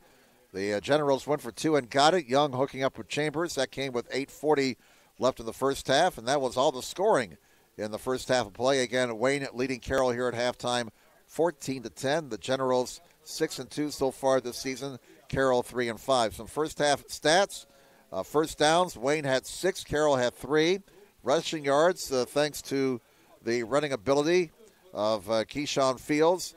Wayne with a big edge in rushing yards, 127 for the Generals, only 3 for Carroll. Passing yards, 95 for Wayne, 21 for Carroll. So a big edge for Wayne in total yards, 222 for the Generals, just 24 for the Chargers. Despite the weather conditions, neither team turned the ball over that first half. There were no fumbles, no interceptions. Carroll was not penalized in the first half. Wayne, though, penalized 4 times for 36 yards. So it's 14-10, Wayne over Carroll here at halftime. Unfortunately, with the weather conditions, no halftime marching band show. And so the second half will be getting underway here about another 10 minutes or so. Out of town, the big game we're watching up here in the press box. At the half, Dwenger leads Northrop 26-7. Other scores around the Summit Athletic Conference. It was Concordia on top of Northside earlier at 7-0. That's an old score. So we'll have to see if we can get an update on that later on. Concordia was leading Northside. Bishop Lourdes and Snyder tied at 14 at the half. And Homestead is leading Southside at last report 15-0. Around Northeast Indiana, it was Lakeland leading Bluffton 21-7. Lakeland takes on Concordia next Friday night. That game will be in LaGrange. That's going to be a tough game for the Cadets. Lakeland's had a fine season, and the Lakers looking to go to 6-3 if they can beat Bluffton tonight. In the Northeast 8 at the half, we have East Noble leading Belmont 28-6. Leo was leading DeKalb 7-0 in the second quarter. Angola was leading Eastside, and the Hornets romping in that game, 41-7. Angola ranked number 7 in the state this week. In fact, we'll take a look at the top 10 rankings when we get a chance here. Let's do that right now, shall we? If I can get my notes out. In 6A, the top 3 teams are Warren Central, Brownsburg, and Avon. Snyder ranked number 13. In 5A, New Palestine, Decatur Central, and Martinsville, the top 3. Dwenger stays number 1 in 4A despite their loss to Snyder last week. The Saints followed by Northwood and East Central. Angola ranked 7th. Wayne ranked number 15 in the state in Class 4A this week. In 3A, Evansville Memorial, Wayne, West Lafayette, and Indianapolis Chittard, the top 3. Bishop Luers was ranked 10th. Concordia 17th. In 2A, Western Boone, Tipton, Indianapolis, Cecina, the top 3 teams. Woodland ranked 14th. And in 1A, Pioneer number 1, Adams Central 2nd, Churubusco 3rd, South Adams 8th. So that's the Indiana Associated Press high school football poll. Once again, it's halftime with the Wayne Generals leading Carroll 14-10. Parkview Sports Medicine continues to lead the way at Northeast Indiana. Our specialized sports medicine team offers direct access to physical therapy and sports physicians at our new Parkview Ortho Express Clinic located at the Sport 1 Parkview Fieldhouse. No referral needed, saving you time and money. Visit ParkviewSportsMedicine.com to learn more. Once again, Wayne leads Carroll here at halftime at 14-10. Why don't we take a break? We'll be back with more, and we get a chance. We'll take a look at those sectional matchups. We'll do all that in just a moment here on SummitCitySports.com. When you experience a sports injury, muscle, or joint pain, you want treatment right away. Parkview Ortho Express provides same-day orthopedic and sports injury care without referral or appointment, offering diagnostics, x-rays, the region's only body composition DEXA scan right inside of the Sport 1 Parkview Fieldhouse. Walk in Monday through Thursday, 7 to 7, Friday, 7 to 5, and Saturday, 8 to noon. For more information, go to ParkviewSportsMedicine.com/OrthoExpress. It's the Comets. Comets falling from the sky. Comets falling from the sky. Comets falling from the sky. Comets falling from the sky. Comets falling from the sky. Comets falling from the sky. Comets falling from the sky. Comets falling from the sky. This is the first time I've been able to do this kind of more complete understanding or view of your body. One of the things that's really important about this is that it's kind of legitimizing us as athletes. Parkview Sports Medicine. Game on.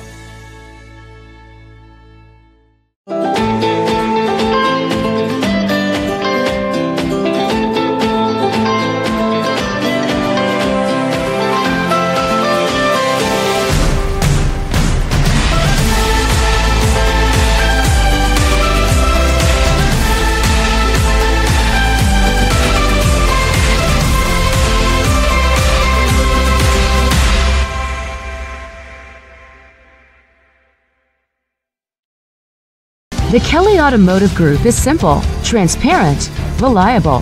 Simple. Our customer specialists make buying a car easy and fun. Transparent. Our price listed is the best price. No hassle, no gimmicks. Reliable. Buy with confidence and peace of mind. We work hard to ensure the best value however you shop. Choose from over 60 vehicles under $10,000. Visit drivekelly.com. The Kelly Automotive Group. Simple, transparent, reliable. Concussions. They're a concern for parents of athletes in any sport. That's why Parkview Sports Medicine is leading the way with the area's first concussion clinic. Our integrated sports medicine team utilizes an innovative, evidence-based approach to manage athletic-related head injuries in those 14 and older, providing comprehensive care to get the athlete you love safely back in play. To schedule an appointment, call Parkview Sports Medicine at 266-4007. Reaching higher, pushing further. Parkview Sports Medicine. Game on. Welcome back, everybody. Jim Measle here on SummitCitySports.com. Our producer tonight, Joe Hacker, with Patrick Reith on our camera. Final night of the regular season. We're back together next Friday night. We don't know where yet. Again, log on to SummitCitySports.com later this week to find out which games we'll be covering next Friday night. And speaking of the sectionals, in case you missed the matchups, Let's run them down here before the start of the second half. In Class 6A, of course, everybody in 6A gets the week off next week. In Sectional 3, it's Snyder against Carroll and Homestead against Northrop. Those games will be on October 26th, 2 weeks from tonight. In 5A, Northside did not get a bye. They will have to go to Elkhart Central next Friday night. The winner of that game plays Goshen. Concord takes on Elkhart Memorial in the other Sectional 10 semifinal. Class 4A, Sectional 19, the first round matchups. Plymouth against Northwood, East Noble against DeKalb, Northridge against Wawasee, and Angola against Culver Academy. That is an extremely difficult sectional with a couple of state-ranked teams, Northwood and Angola, in there. As we mentioned earlier, Northwood ranked number 2 in the state in Class 4A, Angola number 7 in 4A. And Culver Academy is not bad either. And don't forget about East Noble. East Noble, they got a 7-1 record. So that's an extremely difficult sectional. Sectional 19 in Class 4A. In Class 4A, Sectional 20, of course, as we mentioned earlier, Wayne plays at South next Friday night. The winner gets either New Haven or Columbia City in the semifinals. The other first-round matchups, Leo against Jay County, and Dwenger will have to go to Logansport next Friday night, and that will not be an easy game. Class 3A, Sectional 28, as the two teams are back out on the field for the second half. Class 3A, Sectional 28, it's West Noble against Norwell. Heritage takes on Bishop Lures.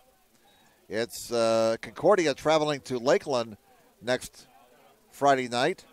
So the Cadets will be up in LaGrange, Indiana for that game with Lakeland. That should be a good matchup. Again, Lakeland's had a fine season this year. And Garrett will be facing Belmont. In Class 2A, Sectional 34, Woodland against Bremen, Wabash against Central Noble, Bluffton against Manchester, and Prairie Heights against Whitco. Class 1A, Sectional 43, Eastside against Southwood, Fremont takes on Southern Wells, Adams Central against Northfield, and South Adams against Cherubusco. Busco ranked number 3 in the state, South Adams number 8. So, unfortunately, a top 10 team that's going to get knocked out in the opening round of the sectionals in Sectional 43. So that's a look at the sectional pairings. Again, the state tournament starts next Friday night. Here on this week number 9, it's the Wayne Generals leading the Carroll Chargers 14-10. We're getting ready for the start of the second half. Let's take one more break. We'll come back with second half action in just a moment on SummitCitySports.com.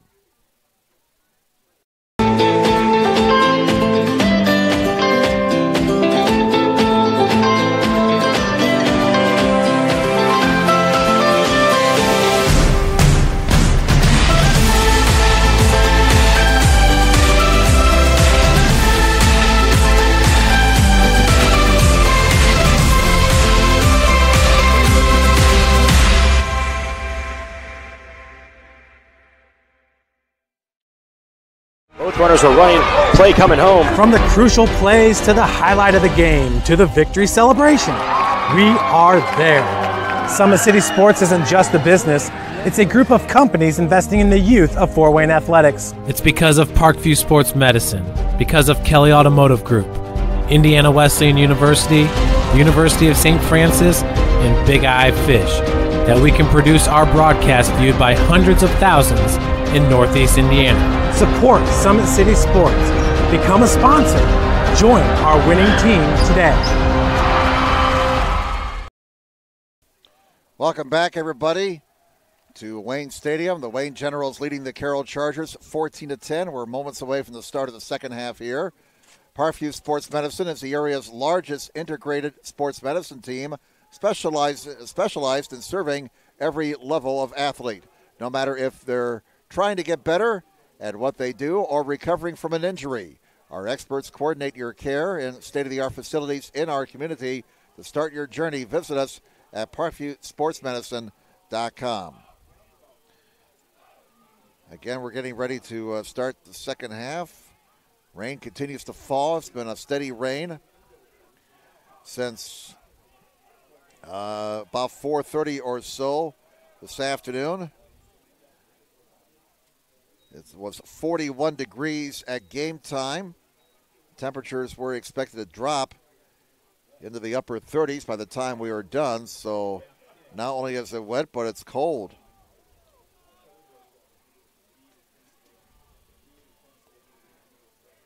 Wayne in their home Columbia blue jerseys. Carroll in their road whites. Some mud on the jerseys right now on this very sloppy night.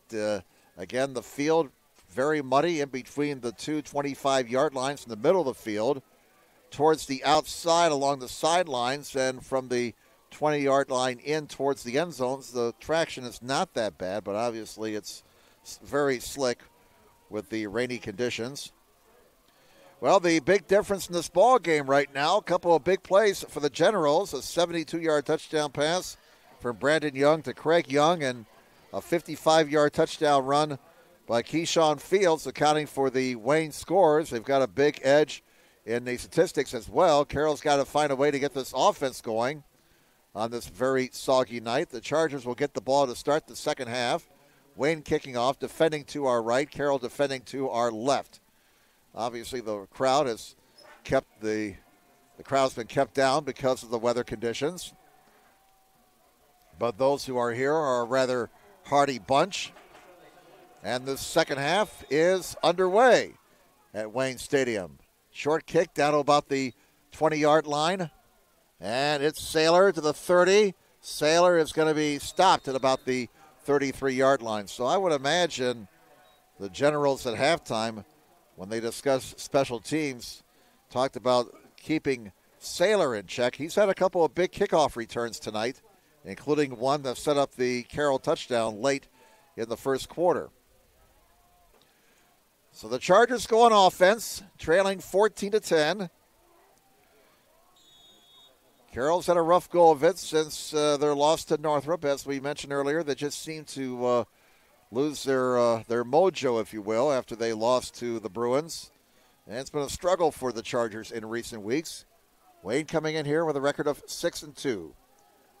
On the option, Volt throws the ball, and it's caught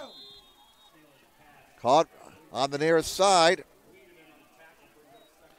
by Nathan Harrell. Wiedemann made the stop. They only gain a couple of yards there. That's Harrell's first reception of the night. Ball's at the 34, so give them 1 yard. Second down and 9 for the Carroll Chargers. They trail 14-10 early in the third quarter. Off balance eye to the left. And it's a handoff to Saylor. He's got us opening up the middle. Gets across the 40 and looks to have enough for a first down to the 43-yard line. It is a first down. That's only the fourth first down of the game for the Chargers. Saylor picking up 10 yards right there. And Carroll's going with a hurry-up offense. First down for Carroll at their own 43. Once again, Carroll held to just 24 yards of total offense in the first half. This Wayne defense, they snarl at people. This is a very good Generals defense. And a couple of yards on that play. And boy, look at Saylor. His uniform is totally covered in mud. Saylor, again, getting a lot of work. That young man gets a lot of touches every game. Second down and 8 for the Chargers. The ball at the 45-yard line of Carroll. They trail 14-10. Two receivers on this side, one to the left. Volt fakes the handoff, keeps it. He's to the 50. Volt, nice move there, fumbles the football. And Carroll looks like they got it back. Hera, Johnny on the spot with a fumble recovery. And again, despite the weather conditions, we have not had any turnovers in this game. Volt picking up about 15 yards there and a first down for Carroll. They have matriculated the ball into Wayne territory. First down at the Generals' 42. So the Chargers putting together a nice drive here on their opening possession of the second half. Look at Saylor go. He's got a big hole. And Saylor is out to the 30, maybe the 29-yard line. A 13-yard pickup. And that offensive line now for Carroll starting to establish themselves. The white shirts are moving back to blue shirts right now along the line of scrimmage. Ball is at the Wayne 29. First down for Carroll. 9:26 to go in the third quarter. Carroll has come out smoking to start this second half. First down at the Generals 29. Saylor very carefully gets across the line of scrimmage and gets up to about the 26-yard line. He was waiting for his blockers to get set up there, very gingerly approaching the line of scrimmage there. That's about as slow as you'll see a running back approach the line of scrimmage. The ball is at the 26. Second down and 7 for the Chargers. Again, they go with no huddle. Off balance, eye to the left. Slot left formation. Second and 7 from the 26 for the Chargers. Saylor off the left side, got a seal to the 20. And he's going to be stopped very close to a first down. They're going to spot him at the 20. That's going to be about a half-yard shy of the first down. That was Saylor's 14th carry of the night. And Carroll faces 3rd and 1 at the Wayne 20-yard line. Clock continues to run. 8:22 to go in the third quarter. Carroll trailing 14-10, but they're moving the football. 3rd down and 1 at the Wayne 20. Saylor, why not? Off the right side. First down and plenty more. He is brought down. Ball came out. Did it come out? Well, it's going to be Carroll ball. And it's a gain of 4 on the play. A first down for the Chargers. As they're trying to get a drive football into the game now. Good luck with that. The ball is spotted near the 15. So the Chargers are in the red zone. First down, off balance, eye to the left. 1st and 10 from the 15-yard line. And it's a fake. Vogt keeps the ball, and he's going to be brought down behind the line of scrimmage. Splat. Down he goes to the 21-yard line. That'll bring up second down. They're going to mark the forward progress at the 19, so that's going to be a loss of 4. Vogt faked the handoff, but the Generals did not buy the fake, and Vogt was brought down well behind the line of scrimmage at the 19, loss of 4. 7:23 to go in the third quarter. A chance for Carroll to take the lead back. We've had 2 lead changes in this game tonight. 2nd and 14 at the 19-yard line. Now 3 receivers to the left. Vogt rolling to the left. Throws. Too low for his intended receiver inside the 10-yard line. And the intended receiver totally covered in mud. Your guess is as good as mine as to who that pass was intended for. Cannot see numbers whatsoever. Told you, middle of the third quarter, it was going to start to get tough. Well, we had fog last week. Now we got mud tonight. I'll tell you what, we've had all kinds of bad weather the last couple of weeks. Only thing missing is Jim Cantori. 3rd and 14 from the 19. 7:06 to go, third quarter. It's been a lengthy drive for the Chargers. They'll run it on 3rd and 14, and Saylor stopped after a gain of 1. Well, this is close to Horton's field goal range. That was Saylor's 16th carry of the night, and it looks like they're sending the field goal unit on. Yes, indeed, Trevor Horton will be kicking from the 35-yard line. He'll be kicking from the 25. He'll be attempting a 35-yard field goal, is what I meant to say. He earlier booted a 34-yarder, and this will be a season-long. Horton with the clean jersey, waiting for the snap right in a big mud puddle right there. He's got enough leg, and he got it! Trevor Horton in the mud. A 35-yard field goal to pull Carroll to within 1. Timeout. It's Wayne 14, Carroll 13.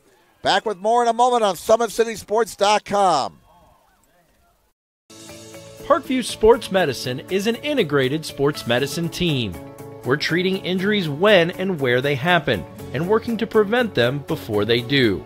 We believe the best care is coordinated care, helping ensure you get the individualized services you need every step of the way, offering innovative treatment techniques to get you or the athlete you love back in play. Reaching higher, pushing further. Parkview Sports Medicine. Game on. Welcome back, everybody. Well, we got a surprise brewing here.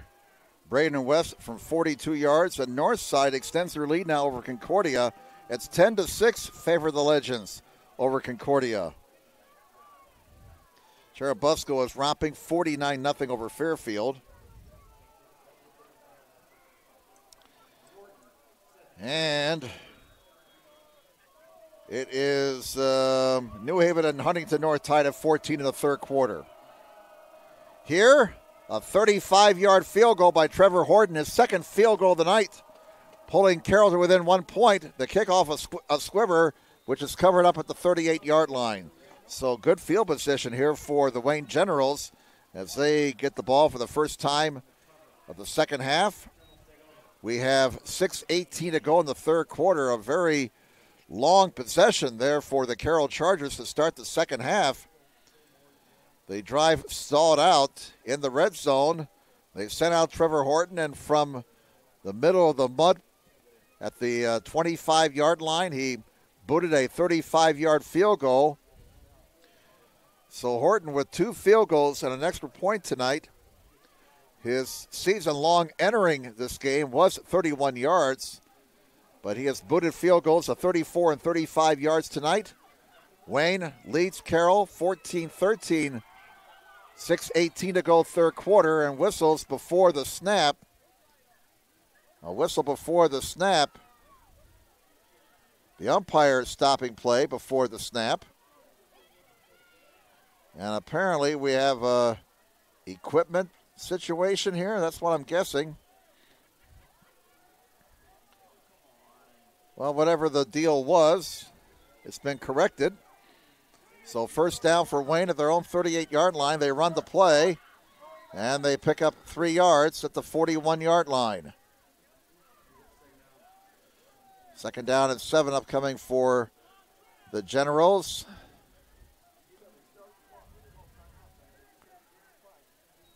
And the ball carrier was Chambers right there.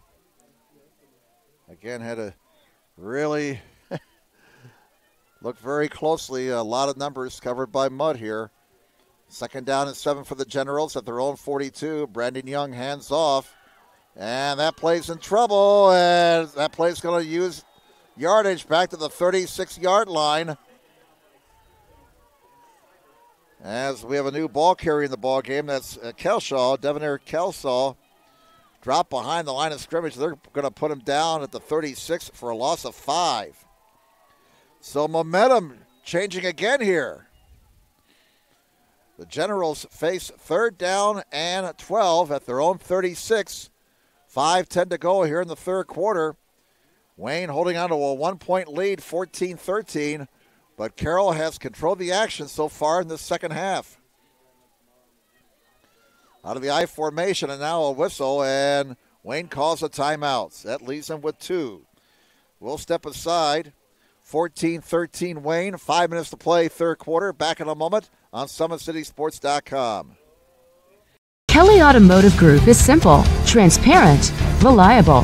Simple. Our customer specialists make buying a car easy and fun. Transparent. Our price listed is the best price. No hassle, no gimmicks. Reliable. Buy with confidence and peace of mind. We work hard to ensure the best value however you shop. Choose from over 60 vehicles under $10,000. Visit drivekelly.com. The Kelly Automotive Group. Simple, transparent, reliable. Welcome back, everybody, and the Bishop Dwenger Saints now putting some distance between themselves and the Northrop Bruins. Dwenger 33, Northrop 7, third quarter, so unless the Bruins can come up with a big-time rally, the Saints will win the victory bell, and that'll be it. Forget all the other combinations heading into tonight's game. All Dwenger had to do was win, and they got the bell. Now out of the Wayne timeout, the Generals face third and 12 at their own 36-yard line, leading 14-13. Young swings it out here near side to Young. Young to the 40. Young to the 45. Close to a first down. This is going to be an interesting spot. They're going to spot him out of bounds at the 46. He stepped out short of the first down marker. He's short of that first down marker by 1.5 yards. So 4th down and 1.5 yards to go. And they send the kick team out. Or do they? Carroll scrambling defensively now, trying to get their people out. And now they send Sotero out. Josue Sotero averaging 30 yards a punt this year. His longest punt, 52 yards. He, like Horton, have the clean uniform. Line drive punt, taken at the 30-yard line. And brought down to the 33-yard line for Carroll. The punt return by Mitchell. Leighton Mitchell, a junior, 6 foot, 165 pounds. So the Carroll Chargers, a very impressive drive, which led to a 35-yard field goal by Trevor Horton. They have the ball back and another chance to regain the lead. We've had 2 lead changes in this game. 4:44 to go in the third quarter. Wayne 14, Carroll 13. Again, a very entertaining game on this cold, wet, rainy, muddy night. Chargers keep it on the ground. And Saylor is stopped. That Wayne defense will have to make some adjustments trying to find a way to stop Saylor. But give a lot of credit to the Carroll offensive line. They've been able to move the ball on the ground here in the second half, something they were unable to do in the first half. I would imagine number 42 for Carroll's going to be getting a lot more touches before we're done. Gain of about 1 yard, 2nd down and 9 for the Chargers. And it's Saylor again, and down he goes behind the line of scrimmage at the 30-yard line. That'll be a loss of about 3 or 4 yards. And again, the Wayne defender who made the tackle, his uniform covered in mud. Oh, it's 45. That was Cam Johnson. 5'6", 215 senior. He has 2 fumble recoveries this year. The ball is back at the 30 of Carroll. 3rd down and 12. Volt pumping, scrambling, firing, incomplete. Well short of the 1st down and well short of the receiver. So Carroll is going to go 3 and out here. Wayne's going to get the ball back. And they should get it back unless something happens with decent field position. 3:35 to go in the third quarter. Somebody on the Wayne side here yelled, kick the field goal. Well, Trevor Horton's having a good night, but come on now. Horton is in punt formation. And again, Wayne should get some decent field position. Good snap, no rush. Oh, what happened there? That was strange. That was a strange-looking punt.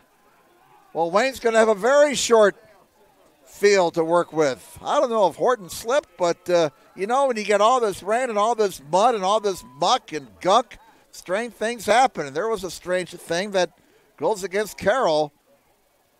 Now the Generals have to take advantage of this short field. I mean, they got a real short field. They'll start at the Carroll 31. The rain continues to fall. The field conditions continue to deteriorate, especially between the 2 30-yard lines. I mean, they're probably in the worst part of the field right now. Between the 30 and 40-yard lines for Carroll, it is an absolute quagmire. See, that's the kind of stuff the Army guys go through during basic training, right? You know? That's what they put the recruits through. 1st down to the 31. Uh-oh, ball's on the deck, and Wayne maintains possession. And just holding onto the football now is a challenge for both teams. Amazingly, we have not had a turnover in this game. That is absolutely amazing. Well, a loss of 3 yards there, back to the Carroll 34-yard line. And the Generals face 2nd down and 13. Again, unfortunately for the Generals, they're in the muddiest part of the field.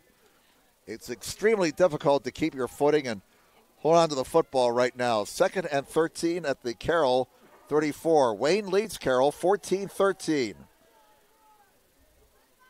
Young hands it off. Fields is stopped at the 32-yard line. Boy, I tell you what, the players on both sides, especially the linemen, they're going to have a good laugh about this game afterwards. And, man, there's going to be some serious laundry being done tomorrow. There have to be some power washing of these uniforms when these kids get home. 33-7, Dwenger leads Northrop. Last time we saw the score there. So Dwenger appears to be on their way to the victory bell. 3rd down and 12 for Wayne at the Carroll 33. The line that gain is to 21. One setback. Young under center. Carroll shows blitz. Young drops the ball, picks it up, and he's in trouble. Down he goes. Back at the 38-yard line. And again, holding onto the football is extremely difficult. Larry Seibel made the tackle on Young. So 4th down as the Generals went backwards in that possession. 1:43 to go. Sotero is in punt formation for Wayne. But right now, Wayne has the edge in field position. The ball is at the Carroll 37. Coach Derek Moore wants to pin Carroll deep in their own territory. Oh, no, the snap is dropped and the punt is away. Goes high into the air, and it's a short punt, and it's dead at the 29-yard line. We're seeing some really crazy things right now. We are seeing some really crazy things happen to these two teams, and they are trying to do their best, but the weather conditions are so bad. The field is deteriorating. It's just almost impossible to execute anything right now. And like I said, holding on to the football is getting to be impossible. 1:12 to go, 3rd quarter. Carroll gets it back at their own 30-yard line. They're still in a very bad part of the field. Wayne leading 14-13. On 1st down, Saylor totally covered in mud. Can he get the corner? He's at the 30. Nice run for Saylor as he got outside into some grassy area away from the mud, and he picked up about 9 yards. Maybe running the ball outside the tackles would be the way to go, because right now you can't run it between the tackles, especially between the two 30-yard lines right now. Carroll's still in a very muddy part of the field. 2nd down and 1 at the 39. And Saylor is brought down. I don't think he got the 1st down. He may have been stopped at the line of scrimmage. 27 seconds to go here in the 3rd quarter, and there was no gain on that play. So it's 3rd down now for Carroll at their own 39. They only need about a half yard. Quarter clock is down to 14 seconds. They may get the playoff before the quarter runs out. But the Chargers are in no hurry. In fact, they're just going to let the clock run out. So the 3rd quarter will come to an end after 3 quarters. Wayne 14, Carroll 13. 4th quarter action in a moment here on SummitCitySports.com. Parkview Sports Medicine is an integrated sports medicine team. I mean, I always had my family behind me. I always had my team behind me, but to have staff that wanted the best for me and to get me feeling better the quickest was really reassuring. Parkview Sports Medicine. Game on. The Kelly Automotive Group is simple, transparent, reliable. Simple. Our customer specialists make buying a car easy and fun. Transparent. Our price listed is the best price. No hassle, no gimmicks. Reliable. Buy with confidence and peace of mind. We work hard to ensure the best value however you shop. Choose from over 60 vehicles under $10,000. Visit drivekelly.com. The Kelly Automotive Group. Simple, transparent. All right, back here at Wayne, we're getting ready for the 4th quarter. The Wayne Generals leading the Carroll Chargers 14-13. Dwenger continues to open up a sizable lead over Northrop. It's now 40-7, the Saints over Northrop, 3rd quarter. Concordia has taken the lead, 14-10 over Northside. That game is late in the 3rd. Last we heard, Loras and Snyder were tied at 14 in the 3rd. And we have not had an update on the Homestead Southside game for a while. Homestead was leading 15-0. That was back in the 2nd quarter. Opening play of the 4th quarter, and look out. Oh, boy, he almost broke it. That'll be a 1st down for the Chargers. And my goodness, Saylor came within an eyelash of breaking that one for the distance. But it's a 10-yard gain. That's his 21st carry of the night for 79 yards. 7 first downs for Carroll. compared to 6 for Wayne. Carroll a much better quarter offensively there in the third than throughout the first half when they were held to just 24 total yards of offense in the opening half of play. Now the Charger ball at their own 49. Saylor again trying to get out to that grassy area. Splat. He got 5 yards and mud in the eye. Second down and 5. Players caked in mud on both sides right now. Ball is at the Wayne 46. Second down and 5 for the Carroll Chargers. Coming down to 11 minutes to play in regulation. Hey, I finally got a nail biter. Guys, finally. No lopsided game, Jim, tonight. Saylor, he is stopped at the line of scrimmage. Was that Alexander? No, it's Johnson. Johnson made the tackle. Cam Johnson, the nose guard, with a fine defensive play right there, stopping Saylor for no gain.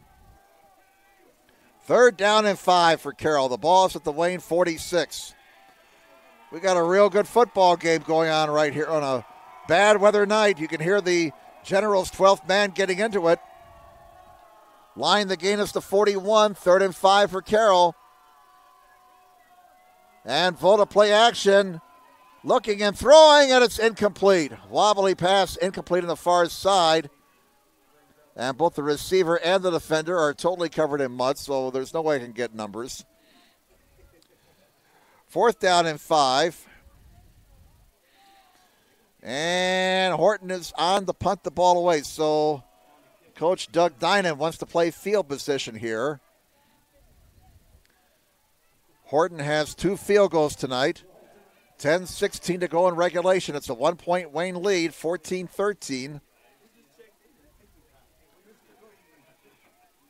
course, Wayne has to be aware of a fake. There's the snap. Horton takes his time and gets off a kick that's not very good. It's high and shallow, and it goes out of bounds on the far side in the vicinity of the 35-yard line. They'll mark it out of bounds at the 36.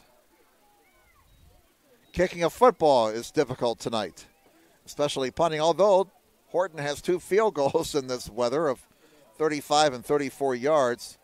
So just when it looked like Carroll was going to pin Wayne deep, the Generals get a break there on the short punt. They will start at their own 36 with 10-16 to go in regulation. Wayne 14, Carroll 13. Boy, that 2-point conversion they got after the second touchdown looks awfully big right now. And they're in the sloppiest part of the field right now, right around that 35-yard line, between the 35 and 40 on Wayne's side of the field. They'll run it, and they do well to get a couple of yards. Johnson made the tackle for Carroll. And they umpire, and that was, again, Fields. Boy, both Fields and both Keyshawn Fields for Wayne and Rhett Saylor for Carroll. Those 2 guys are going to be awfully tired tomorrow morning. Running in this mud. Saylor has carried the ball 23 times. Fields has carried the ball 17 times. Second down and 9 for the Generals at their own 37. Again, Fields squeezes through a couple of tacklers, drags a couple of guys with him, and gets a big first down for Wayne out to the 48-yard line. Dinan made the tackle, but Fields running hard, picking up 11 yards. First down number 7 for the Generals. Fields unofficially 18 carries, 131 yards and a touchdown. He had a 55-yard score in the second quarter. First down for the Generals. They're up by 1.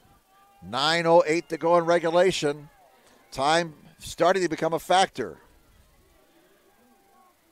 1 setback, double tight ends, 1 receiver on each side. Carroll shows blitz is picked up, and that gives them running room now out to the 45-yard line. As Carroll sent the linebacker through, it was picked up, and that opened up a gap for that running play, a 7-yard pickup. And the ball carrier was Kelsall. Kelsall picking up 7 yards in that play. Spot the ball at the Carroll 45. That's what Wayne wants. 6-7 yards on first down. Make it 2nd and short.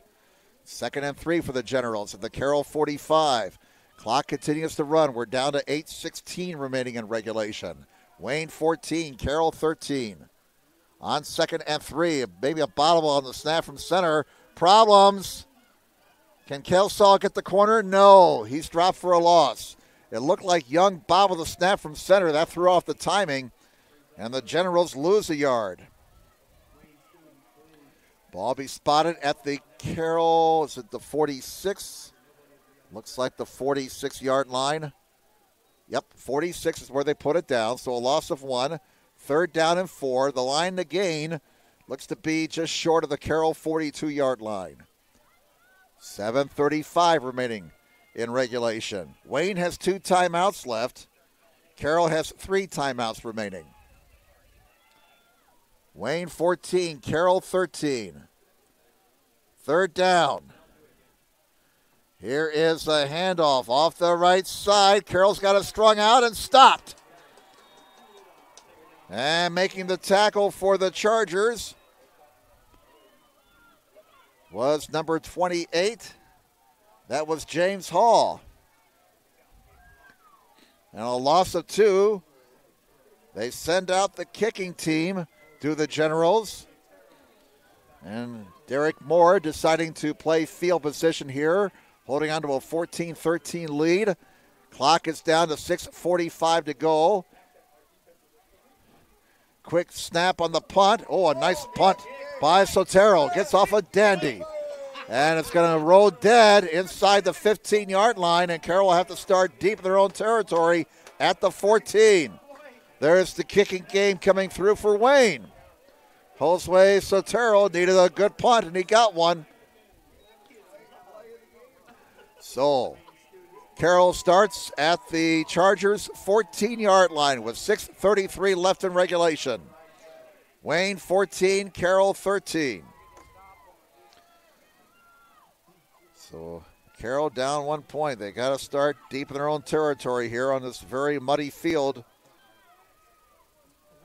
Concordia now leads north side 21-10.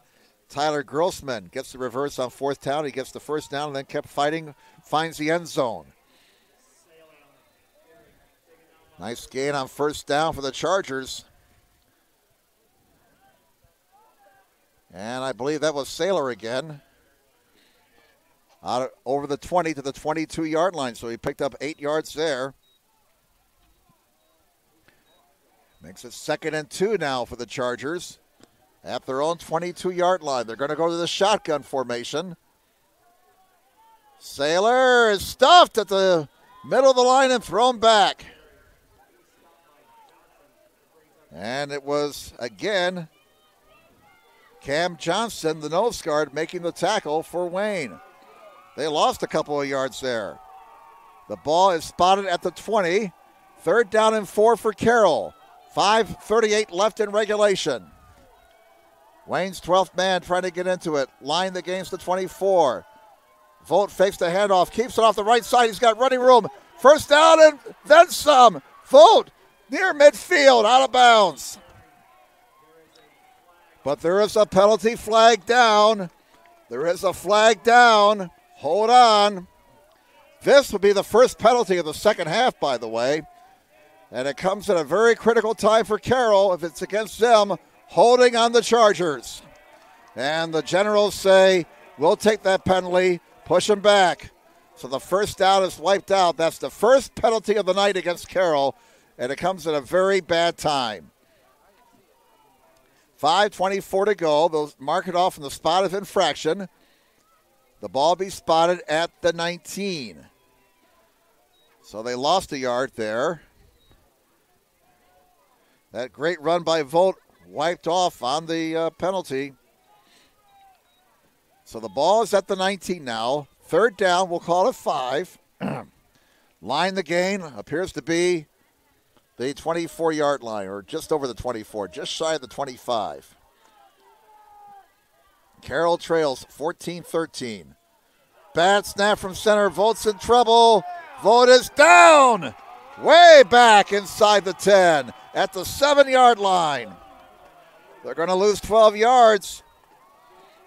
So just when it looked like Carroll was in business near midfield, a holding penalty followed by a bad snap. And now the Chargers, Trevor Horton has to kick the ball out of his own end zone. Under 5 minutes to play now.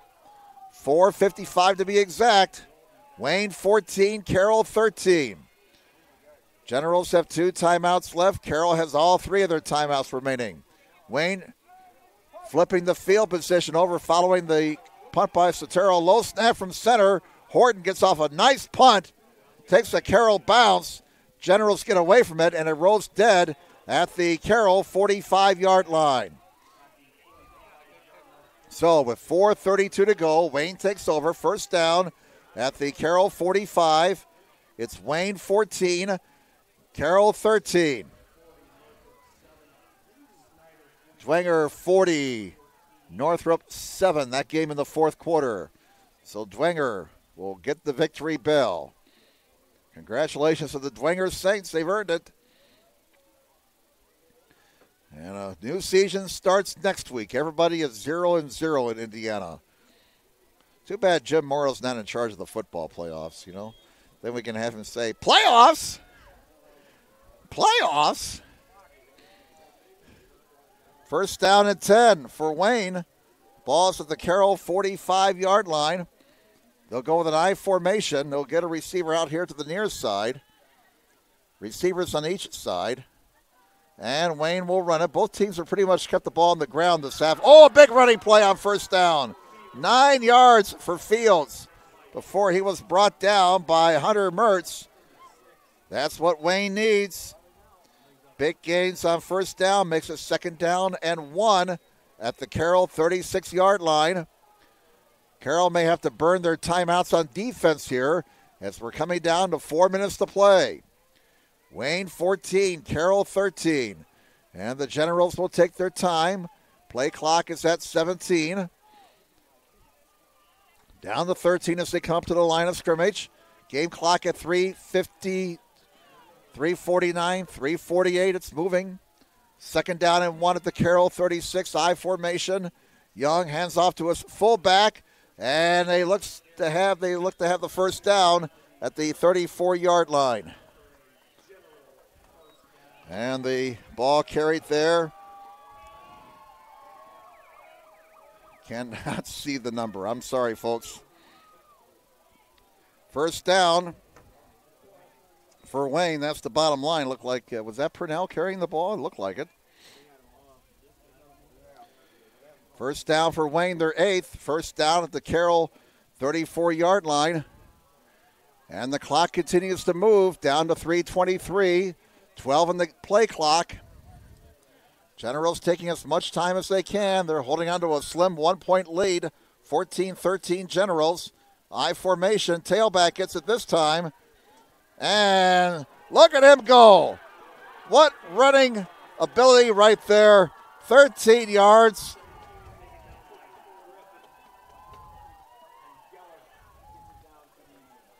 And look how muddy that young man's jersey is. That, again, was Keyshawn Fields carrying the football. 13 yards that time. Another Generals first down. Fields, 20 carries, 153 yards, and a touchdown. Under 3 minutes to play now. It's starting to get late for Carroll. Wayne 14, Carroll 13. The Chargers may have to take their timeouts on defense. Down to 2:40. 5 on the play clock. I formation. Carroll blitzes. And it's Fields. He is stopped after about a 2-yard gain at the 19-yard line. 2:28. And Carroll making no indication of stopping the clock here. Ball is at the 19-yard line. We'll be under 2 minutes when Wayne snaps the ball. Generals in the huddle with 20 on the play clock. Game clock at 2:07. And Carroll's getting to a situation here. They have to take their timeouts on defense. They have 3 of them remaining. Wayne has 2 timeouts left. The ball is at the Carroll 19. Generals lead 14-13. Out of the I formation. Tailback on the pitch. Fields, can he get the corner? What a block. And Fields up to about the 15-yard line. One more first down, and that might be the ball game. And now we're going to get a timeout taken, I presume, by Carroll with 1:38 to go. So why don't we step aside? Wayne leads 14-13. Back in a moment on SummitCitySports.com.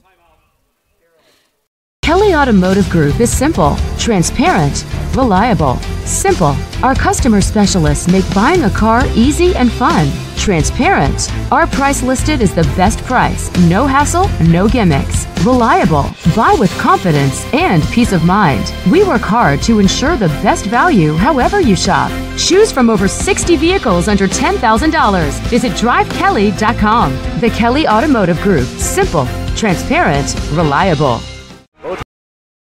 Welcome back, everybody. Here's a final. Leo has beaten DeKalb 7-0. So Leo improves to 6-3. Watch out for the Lions in the postseason. DeKalb drops to 5-4. And I'll mention this score because we got what looks like a great movie coming out this weekend. First Man. Wapakoneta leads their game. Wapakoneta 42-0 over Defiance. That's a final. Of course, Neil Armstrong from Wapakoneta, Ohio. So we'll mention that in honor of the First Man. That looks to be a great movie, man. And A Star is Born is getting a lot of positive reviews on a lot of the chat rooms. All right. The ball is at the 15 for Wayne out of the Carroll timeout. 3rd down and 3 for the Generals. They lead 14-13. Fields, can he get the first down? Yes, he can. First down, and that may do it. Fields is down to about the 5-yard line. Carroll can only stop the clock 2 more times. First down for Wayne. And the crowd here senses a Generals victory. We're down to 1:20. Wayne 14, Carroll 13. Play clock is at 20. Game clock at 1:14. Carroll has 2 timeouts left, but they're making no indication of stopping the clock here. And now finally we get a whistle with the game clock at 1:02. And it's Wayne who called a timeout. Let's keep it here. Wayne taking a timeout. So it looks like Coach Derek Moore just wants to get everybody on the same page here. Make sure nothing really bad happens here in the final 62 seconds. We got 1:02 remaining. Now the official indicates that the timeout was called by Carroll. So again, the officials kind of messing things up a little bit here, and that's why you don't score in pen. Carroll has 1 timeout remaining. That timeout was taken by Carroll. It was mistakenly indicated by the officials. It was taken by Wayne. So 1 timeout left for Carroll. Wayne's got 2 timeouts remaining, but I'm sure they don't want to take them here. Leading 14-13, 1:02 to go. Carroll can only stop the clock 1 more time. The ball is at the 5 of Carroll. And it looks like the Generals are going to go to a victory formation here. They don't want to take any more chances. Young will take the snap and take a knee. They'll start the clock. We're under 1 minute. And Carroll will burn their last timeout. So we'll keep it here again. Carroll takes their final timeout. This will allow us a chance to thank our sponsors again for their support. Hopefully you patronize our sponsors. I'd like to thank my partners here, Patrick Reith and Joe Hacker, for being a fine crew all season long. Hopefully we'll be together during the sectional tournament. I think we're together next week. We are? Okay. We don't know where yet. Again, we ask you to check out SummitCitySports.com. We'll post our schedule for next week as soon as we figure out some things. But we got lots of exciting tournament football coming up here on SummitCitySports.com. Of course, the winter sports are just around the corner. We got volleyball still going. And it's a great place to follow Fort Wayne sports, SummitCitySports.com. 55 seconds to go here. Wayne 14, Carroll 13. The Chargers out of timeouts. So unless something really crazy happens here, Wayne will go into the sectionals next week at Southside with a record of 7-2. Carroll fought hard here tonight, but the Chargers look like they're going to go to 3-6. 59 seconds remaining. And it's second down. The ball is at the Carroll 6. They'll have to snap it a couple more times to make it official. Young takes a knee. Oh, the ball came out. Did it come out? Carroll says they got it. Well, now the officials stopped the clock. Carroll says they got the football. But that is apparently not the case. Boy, you just never know, huh? Clock is stopped with 58 seconds. Why is the clock stopped? Play clock is at 25. And the Wayne fans want that clock to start.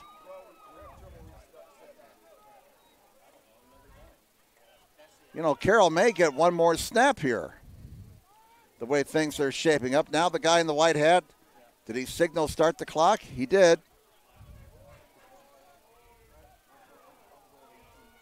46 on the game clock. There is about a 30-second differential now between the play clock and the game clock. Third down for Wayne. They'll take a knee one more time here. 3, 2, 1. There's the snap. 29 seconds to go. Carroll cannot stop the clock. And I don't think Wayne's got to snap it again. Even though it's fourth down, they don't have to snap the ball. Carroll's out of timeouts, and the celebration starts here at Wayne as they will take a 7-2 record into the sectionals next week. Given the weather conditions, a very fine football game here tonight between the Wayne Generals and the Carroll Chargers. Quick recap. It was Young to Young, 72-yard touchdown pass midway through the first quarter to give Wayne a 6-0 lead. Carroll came back and scored on a 1-yard touchdown by Rhett Saylor. The point after by Horton was good. 7-6 Carroll after 1. Second quarter, Horton booted a 34-yard field goal to put Carroll ahead 10-6. And then it was Fields for Wayne. Keyshawn Fields scoring from 55 yards out. Young hit Chambers in the 2-point conversion. Halftime, it was Wayne 14-10 over Carroll. The weather conditions continued to be bad in the second half. The field deteriorated, and we only had one score. As we're told now that Dwenger has beaten Northrop 40-13, so Dwenger has the victory bell. Just one score in the third quarter as Horton booted a 35-yard field goal for Carroll to make it 14-13. And that was it. Carroll just could not get that go-ahead score, and Wayne holds on for a 14-13 win over the Carroll Chargers. Generals wind up the regular season at 7-2, and they may finish alone in second place in the conference. They may be tied with Snyder for second, depending on how Snyder finishes up against Bishop Luers. Carroll drops to 3-6. Parkview Sports Medicine is the area's largest integrated sports medicine team, specialized in serving every level of athlete, no matter if they're trying to get better at what they do or recovering from an injury. Our experts coordinate your care in state-of-the-art facilities in our community. To start your journey, visit us at ParkviewSportsMedicine.com. Two big stories tonight. First off, the running ability on this very sloppy field of Rhett Saylor for Carroll and Keyshawn Fields for Wayne. Fields, by our stats, finished with 23 carries for 169 yards and a touchdown. Saylor had a touchdown. He carried the ball 25 times for 90 yards. Again, despite the weather conditions, a very entertaining game. Wayne gets the victory over the Carroll Chargers, 14-13. Well, that's the story tonight from Wayne Stadium. We'll join you next Friday night for sectional action wherever we're at. And now, speaking on behalf of my cameraman Patrick Reef and our producer Joe Hacker, I'm Jim Measles saying, have a good night, everybody. When you experience a sports injury, muscle, or joint pain, you want treatment right away. Parkview Ortho Express provides same-day orthopedic and sports injury care without referral or appointment, offering diagnostics, x-rays, the region's only body composition DEXA scan right inside of the Sport One Parkview field. Walk in Monday through Thursday, 7 to 7, Friday, 7 to 5, and Saturday, 8 to noon. For more information, go to parkviewsportsmedicine.com/orthoexpress. It's the Comets. Comets falling from the sky. Comets falling from the sky. Comets falling from the sky. Comets falling from the sky. Comets falling from the sky. Comets falling from the sky. Comets falling from the sky. Comets falling from the sky. This is the first time I've been able to do this kind of more complete understanding or view of your body. One of the things that's really important about this is that it's kind of legitimizing us as athletes. Parkview Sports Medicine. Game on.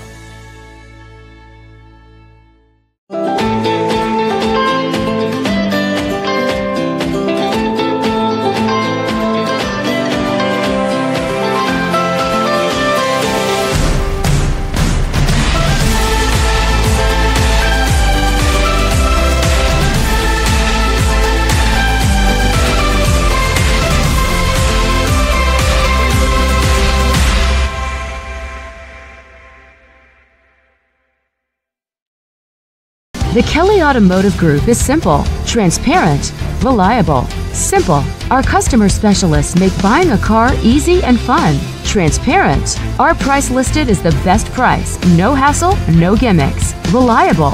Buy with confidence and peace of mind. We work hard to ensure the best value however you shop. Choose from over 60 vehicles under $10,000. Visit drivekelly.com. The Kelly Automotive Group. Simple, transparent, reliable. Concussions. They're a concern for parents of athletes in any sport. That's why Parkview Sports Medicine is leading the way with the area's first concussion clinic. Our integrated sports medicine team utilizes an innovative, evidence-based approach to manage athletic-related head injuries in those 14 and older, providing comprehensive care to get the athlete you love safely back in play. To schedule an appointment, call Parkview Sports Medicine at 266-4007. Reaching higher, pushing further. Parkview Sports Medicine. Game on. Get mad about blue. Get mad about your Fort Wayne Mad Ants. When looking for the best basketball action in town, it's the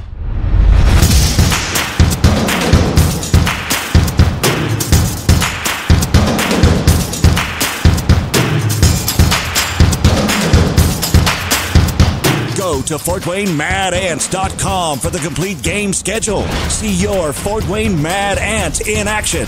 Get mad about blue.